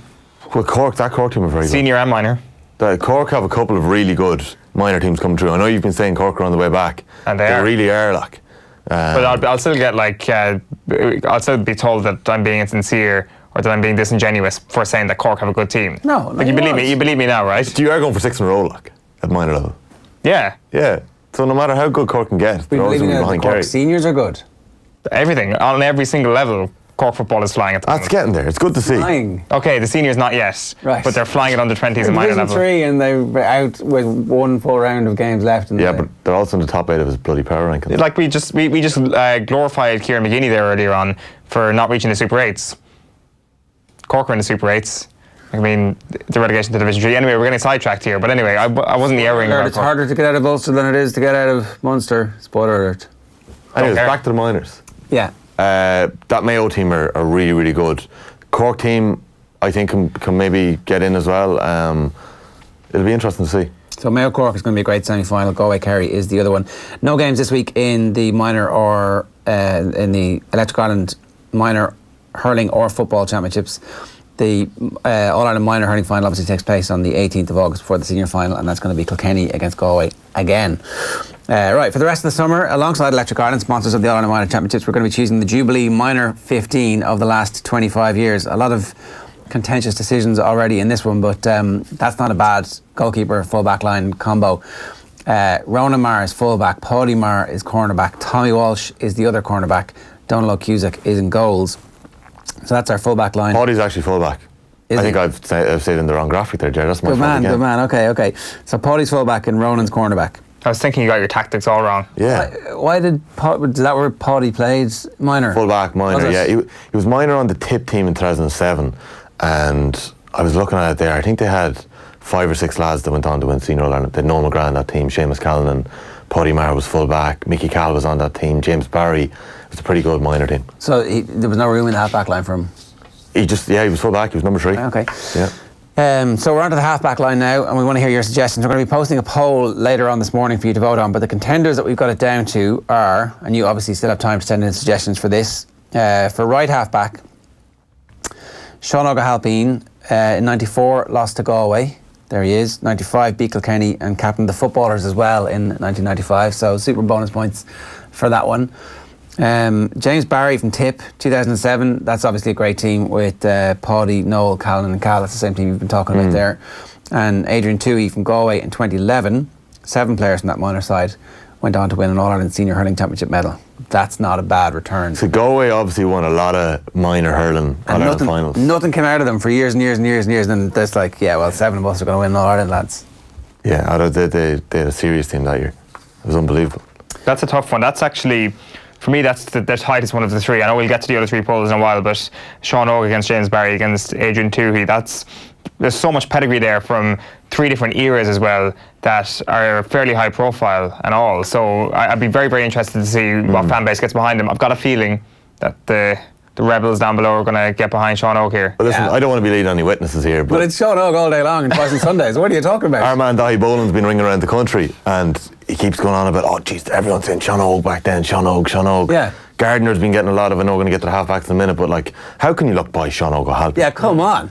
Well, let's get to the centre half-back ball, because this one is very, very good as well. Centre-backs is pretty good. Okay, so it's John Gardner, who obviously makes it as a right half-back eventually, and has a brilliant career, like a really, truly brilliant career. So that's, is that him from the All-Ireland Minor Hurling Championship semi-final in 2001, up against Emmett Kavanagh from Kilkenny. Austin Gleeson is next. By all accounts, he was an unbelievable minor in comparison to everyone else. But when you think he kind of makes it as a senior very quickly, like he's obviously, and then Tony O'Regan from Galway is the last one of our centre-back selections at this stage. Scrap that, this one's actually a tougher one to call. This one's a very, very tough one to call. It's hard to know like how much is recency bias going to play into these. It hasn't affected the previous polls too much, it seems, but like it's... Aussie versus Gardner is a great... Yeah, it might come down to that. There's 2 opposite styles there, because like you can see there's testimony from a couple of people we were speaking to, like, and they're on about how much of a leader John Gardner was even then back in minor. But in the same regards, like Ozzie Gleeson was the main man for that Waterford team the whole way growing up. He had to carry the mantle of being the superstar. Tommy Welsh said that he was one of the lads that was just old school. Not old school enough to make it into your top 5 hard men in hurling though, Tommy, is he? John Gardner? Yeah. Well, I mean, actually, you could revisit that second tier of people, and Gardner was hard. Paul for left half back, it's Gavin O'Marney, Limerick, 2005 captain, lost the All-Ireland final, retired in 2017 before Limerick's win.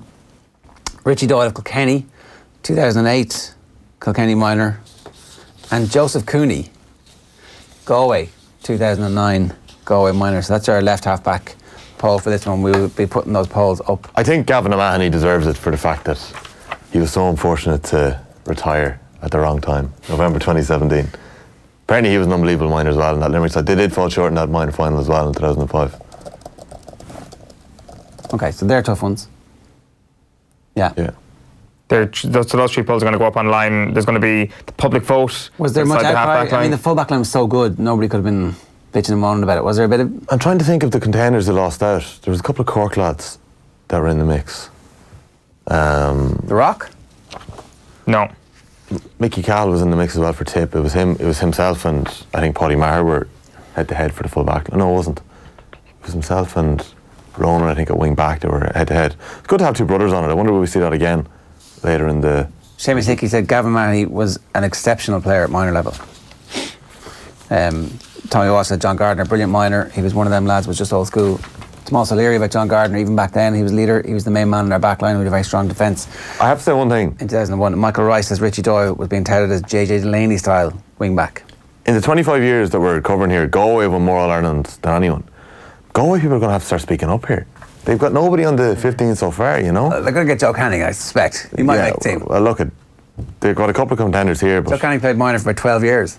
They're very lucky that Mayo don't have good minor hurling pedigree, or otherwise Mayo people would just vote their players at the top of the list there. That player of the week, Mayo movement.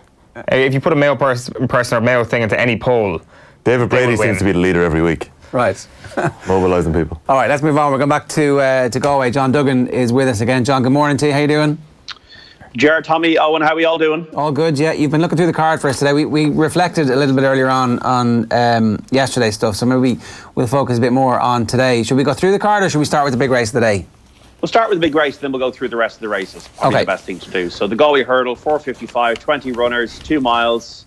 Money for Band of Outlaws, generally strong, 4-1 in the betting. One at the Cheltenham Festival for Joseph O'Brien in the colours of JB McManus, who the winner yesterday. So Band of Outlaws, a solid proposition as a favourite of 4-1, but a 4-year-old has not won the race since 2000. So the stats are against Band of Outlaws. Money in the race for Shannon for Willie Mullins into 7-1. Another JB McManus owned horse, Gardner Babylon, is 8-1. Stratham for Willie Mullins, 11-1. A bit of money for that. A bit of money for Tudor City for Tony Martin, 14-1. Okay, in his column in the Examiner today, Ruby's put up Stratham. So this race is deep enough that, despite the fact that Band of Outlaws is on the front of the Racing Post this morning, that it's not a done deal. It's not a gimme for anybody. Absolutely not a done deal. Like Baris yesterday drifted in the market out to 9-1, won the race, was pretty much the favourite all week for the Galway Plate. So definitely not a done deal. The one I like is Stratham.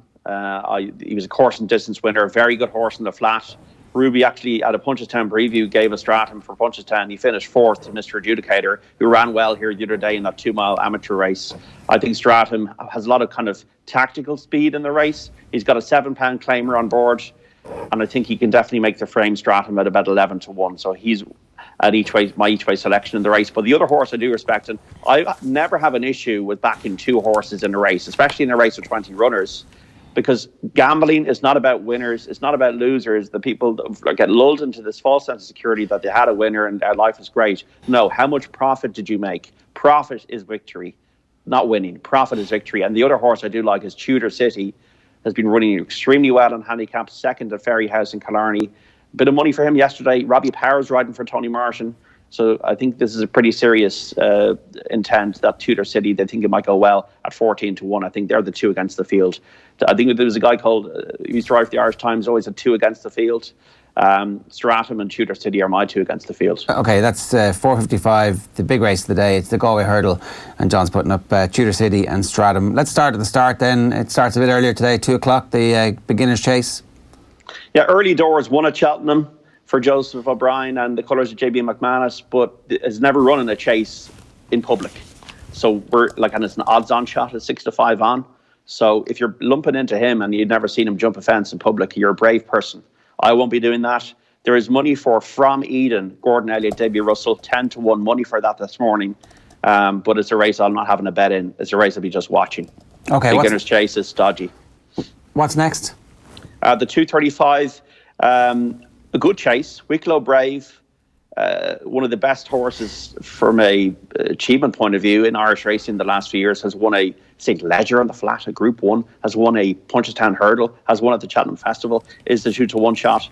Paul Townend has decided to ride him above Robin DiCarlo. So Wicklow Brave does have a favourite's chance, but he is a quirky customer, and is it his day? Like, he can sometimes not be in form at all or not go forward. So you have to catch Wicklow Brave right. There is money for 0-10, who won on Monday here, 9-4, 0-10. But I didn't think he jumped that well the other day, so I wouldn't be backing him. And there's also money for Jan Matt in the colours of Michael O'Leary at 16-1 for Jan Matt. Robin DiCarlo, I think, is a good horse, but you probably have to ride him out front because he's more of a stayer, I think, than this trip. But once again, it's a race I think is too tricky to work out. Okay. But the money for 0-10, I'm not too convinced about 0-10. Okay, all right. Then the Rockshore handicap at 3:10. There's 2 I like in this one, and there's money for the first one. Coy Big, Come On You Boys in Green with a K. David Marnane won at Killarney. He's a 6-time winner in handicaps. He was down the weights and he won in Killarney as a prep for this. And I think he might be ahead of the handicapper. He's got a good low draw. There's been money from him to 7-1. I think he's definitely a good each way chance. The other one I liked that nobody's putting up is a horse called Stormy Bell at 25-1. Had decent form last season, beat Band of Outlaws last season. Hasn't run for a while, but has a Gavin Ryan, that claimer who rode Ozzie Valentine for us on the off the ball night at Leopardstown. And she is 25-1. And I think that could be definitely a Euro each way bet. There's also money for Tony the Gent at 16-1, but Coy Big and Stormy Bell. Okay, the next one is Philly Stakes at 3:45. Cava is the one that jumped off the page for me when I was doing my card yesterday, and has been money for this morning. Finishing fast over a shorter trip the last time. Donaghy and Joseph teaming up. 15-2, but also being backed into a lot shorter. Cava is the one for me in this one. There's money for me, myself, and Wa at 28-1, but Cava is, I think, a horse that could be overpriced. Okay, and then the novice hurdle is the next race, a small field here. Dr. Duffy, I think, is a solid proposition. Charles Burns has had horses that have run well this week. He stood out on the page for me yesterday. Davy Russell rides. You know how good he is in these types of races. 13-8, consistent and in form, and I think he'll win. But Popong, there is money for Popong at 15-2. Okay, we've obviously done the Galway hurdle at this stage. The last two races of the day is a big handicap with, at this stage, I think a field of about 18 going to post at 5:30. Yeah, if you're still going with this one, you got some stamina. 5:30, one Coolpo, they're 4-1 favourites. One of the ones I liked yesterday was Nazi at 16-1. Has been running in England, but now is making his debut for the Kilkenny trainer Shark Hanlon. And he's been back this morning. Nazi at 16-1. I think it might be worth €1 each way. Nazi. Champagne Terry is also a horse I'll give a chance to. But what I'm trying to do here, guys, I'm trying to link the horses I picked to the money that's coming in the market this morning and seeing if the both things are confirmed. Fair enough. It's always a good strategy. And then the last race goes to post at 5:59. It's the Guinness Time flat race. 1759. That's when Guinness was founded. So that's why that's happening now. Like all those years, once again, like early doors in the first race, we haven't seen it on the track. Well, we have seen early doors, but he's never run in beginner's chase. All these years, he's never run in the bumper. 6-4. So you're taking it on trust that his well-being will be good, and then he'll take to the Galway test, which is a stiff uphill finish. A lot of money for Valley Breeze, 5-1. Luke McMahon, Aubrey McMahon. We've had him on Friday Night Racing. Rode Uradell to win here last year, and a lot of money for that for William Mullins, 5-1 Valley Breeze. So that's all the market movers. So just to kind of summarise, in the hurdle, Stratham is my main pick, but I probably have a favour on Shooter City. I like Dr. Duffy in that hurdle. I like Hoybig, but I also like that Stormy Bell in that 310. Cav, I think, has got a really good each-way chance at 345, and then Nazi with the money coming for this morning at 5:30. But I'll put all these together. Delia Smith-wise, take them out of the oven. They'll be on offtheball.com, and you'll see the staking plan and everything, and maybe what I'm seeing as well. But that'll be the definitive final sign-off on my documents today. John, good stuff. Thanks for that. Enjoy today and happy punting. It's time for us to go back to Ruby versus Punter, and Joe Walsh is our punter. He's a regular in the Paddy Power and Prospect Hill in Galway, where we were broadcasting for the first 2 days of the Galway Festival. We're back in studio, and it turns out that we were the millstone around your neck, Joe, because you had a big winner yesterday for us. Yeah, time to make a comeback. There you go. Middle of the week. Yeah, it was good. Thought the one in the Galway Plate ran well. I think it's going again on Friday. Would have a big chance. I was happy with the winner, yeah. You backed Barcassa, and you'd scouted him at Punchestown a few months ago at a big handicap. I seen him in Punchestown, a big handicap, and I thought he came back and won on the flat after that. And I had him laid out for Galway, so got back in front yesterday. All right, good stuff. You've up to €493.75, and Ruby's at €1,825. So not entirely insurmountable. You've got €100 every day to go up against Ruby. And how are you going to spend your €100 today? Yeah, I seen a horse in winning in Killarney. Thought he'd done it very easy. Kai Big, he's around 10-1 shot. I'll have 25 each way on that. Okay, good stuff. 25 each way on Koi Big at 10s. Yeah. And one more? Yeah, and then in the Galway Hurl, I'm going to go for JP's Outside, a horse I've seen running. Thought he had a nice run as well. Hearts or Trumps. I think he's around the 20-1. Hearts or Trumps around about 20-1 in the Galway Hurdle. Yeah, and I'll have my 25 each way on that. Okay, so that's your second one. We do have Ruby Walsh with us this morning. And again, Ruby, you did a really good tip yesterday, but unfortunately came a cropper at one of the fences when just getting into position in the big race yesterday. Yeah, it looked to be in a lovely position and was jumping really well, but seemed to over-jump the second fence past the stands in the second circuit and didn't get out his landing gear and fell over, but that was no good to me. My €50 each way was gone at that stage. No, totally. But what was it that you kind of, when you're looking at races like that, is there something specific that you think a horse is going to run well in a race like that makes you think they have a chance? Because that was a big enough price as well yesterday. I just thought he was overpriced. I mean, he had a hurdle rating of about 146. He was running off a much lower rating over fences. And I just thought it was a very open race. I thought he had a bit of class if things came together for him, but things didn't come together for him, so it wasn't such a good tip. Ruby, I don't know, maybe you have a view on this, but the horse that ultimately wins the big race yesterday, Boris, drifts in the market at the kind of final few hours before the race actually happens, having been fairly well backed all week. Why does something like that happen? Why does confidence drain from a horse who ultimately then goes on and has a good performance? What's that about, do you think? It's not confidence, it's more to do with maths, I think. There was other horses fancied in the race, so they shortened up.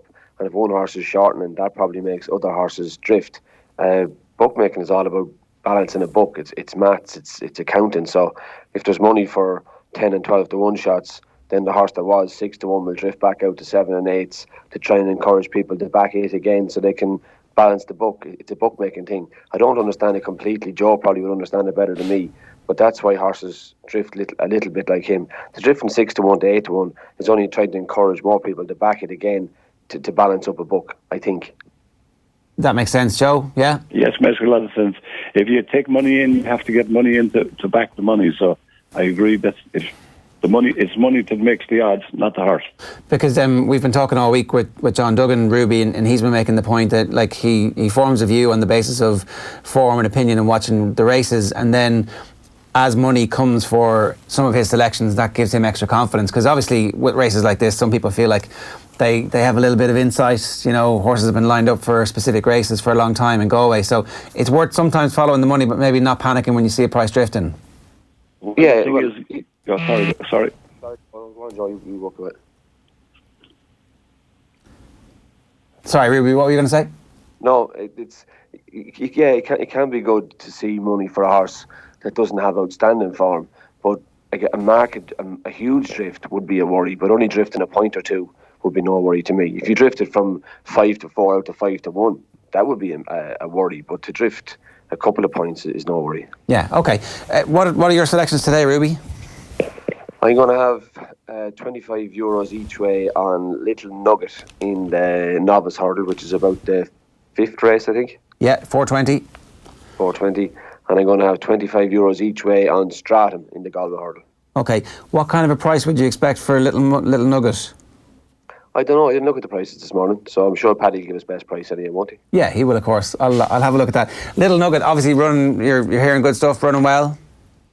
I just think she's actually looking last night. She was the outside of the 3 fancy ones in the novice hurdle, but there's not much between them, and purely for value, Ger, is the reason I'd be having €25 each way on her. Okay, you've put Stratum up today in the Examiner as well. You obviously you're sweet on Stratum. I just think of Willie's 4 or 5 in the race. Seo hasn't run in so long.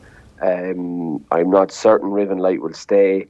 I think Shanning, like she was placed last year in Galway off a mark of 126. She's now running in a better race off a mark of 136. So I just think Stratum. I think Stratum is a class individual, and Conor McNamara claiming 7 off him, even bringing him back down to 10-13. I think it's a great race and weight. All right, looking forward to it. Best of luck today to you lads. Thanks a million. Obviously, all of the funds that we're raising are going to the Irish Injured Jockeys Fund. And thanks to Ruby and to Joe Walsh, Ruby versus Punter. If you want to get involved in your own action, you can call into your local Paddy Power shop and you can put up your selections and go up against Ruby's selections. Just up behind the counter, there'll be a leaderboard in all of the participating Paddy Power shops around the country. Okay, so those tips we will recap for you again. Little Nugget in the 420 was Ruby's, and Stratum was the other one. 12-1 for Little Nugget at the moment. Right, just excuse me for a minute while I... My favourite price. Yeah, okay. So they're Ruby selections. We're going to take a quick break. We'll be back with sports news after this. OTB AM. This is OTB Sports Radio. Placing a bet during the Galway Festival? Then look no further than Bruce Betting. New Irish accounts can enjoy a risk-free first bet up to €100. So if your first bet loses, we'll refund your stake with a free bet. Now that's giving you more.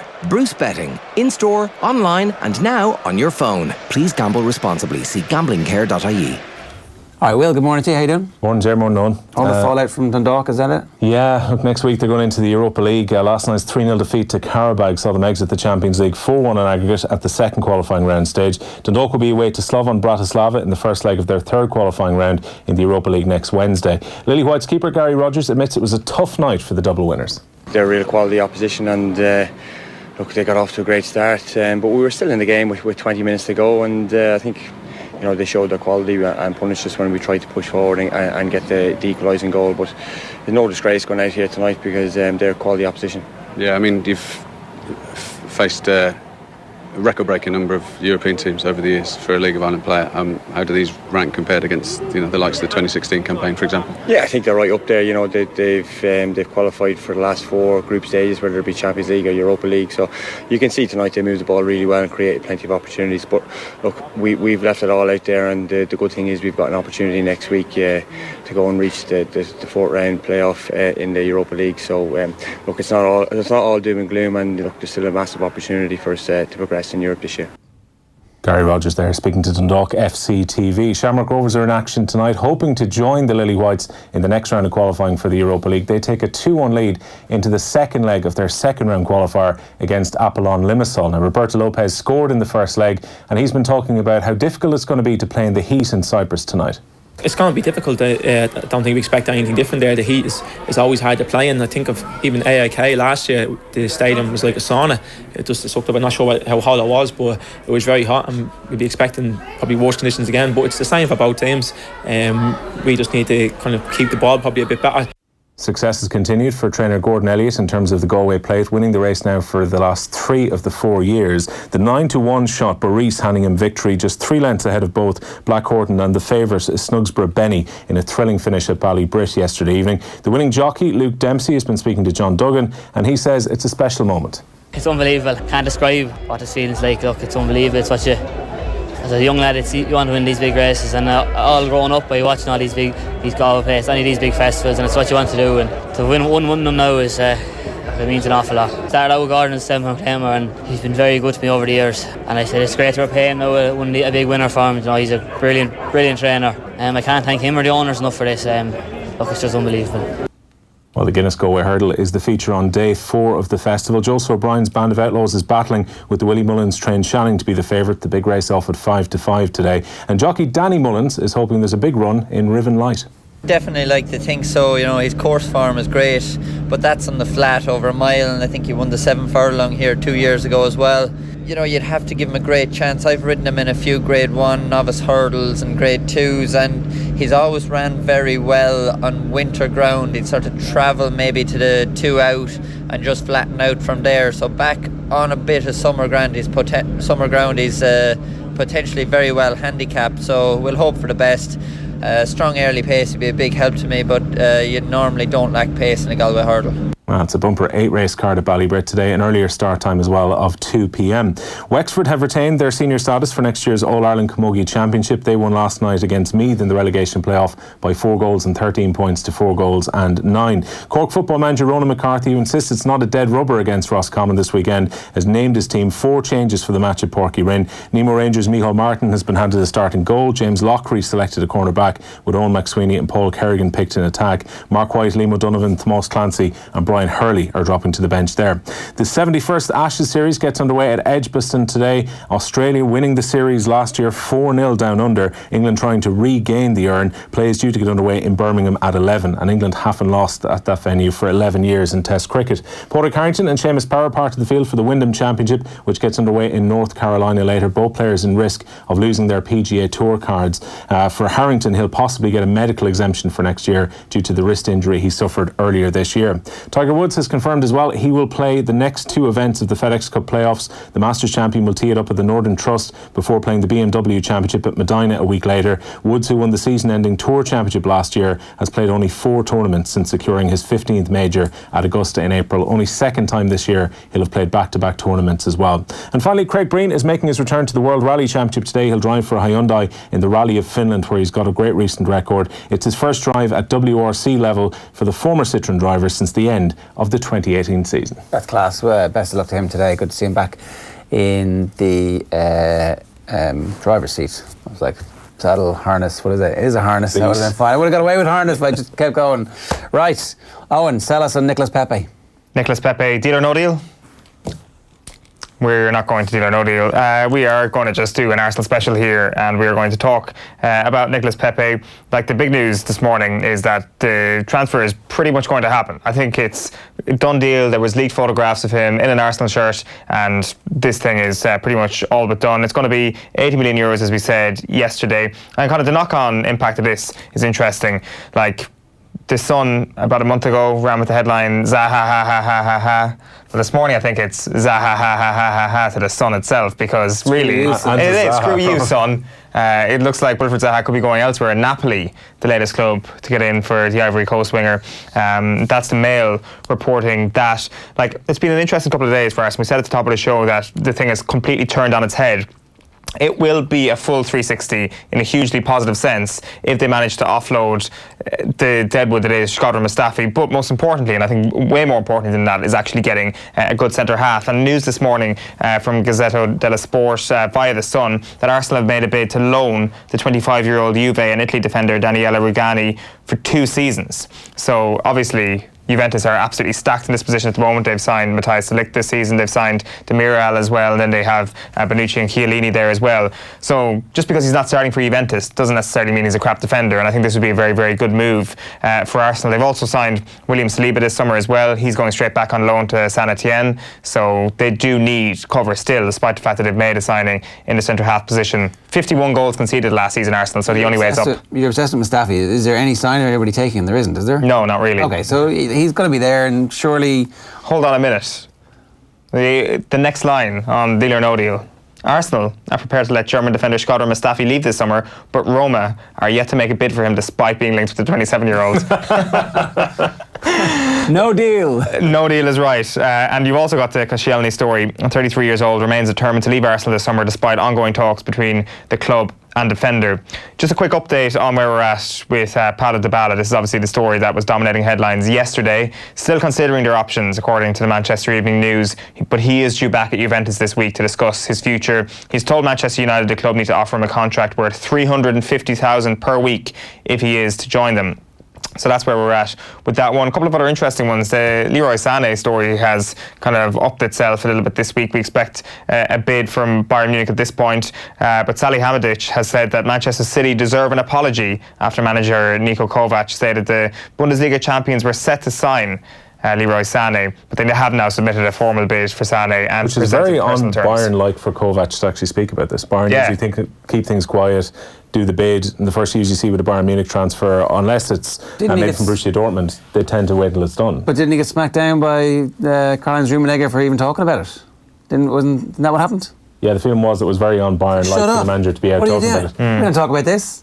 But it seems like not a good relationship there, kind of Levy-Pochettino-esque, I would suspect.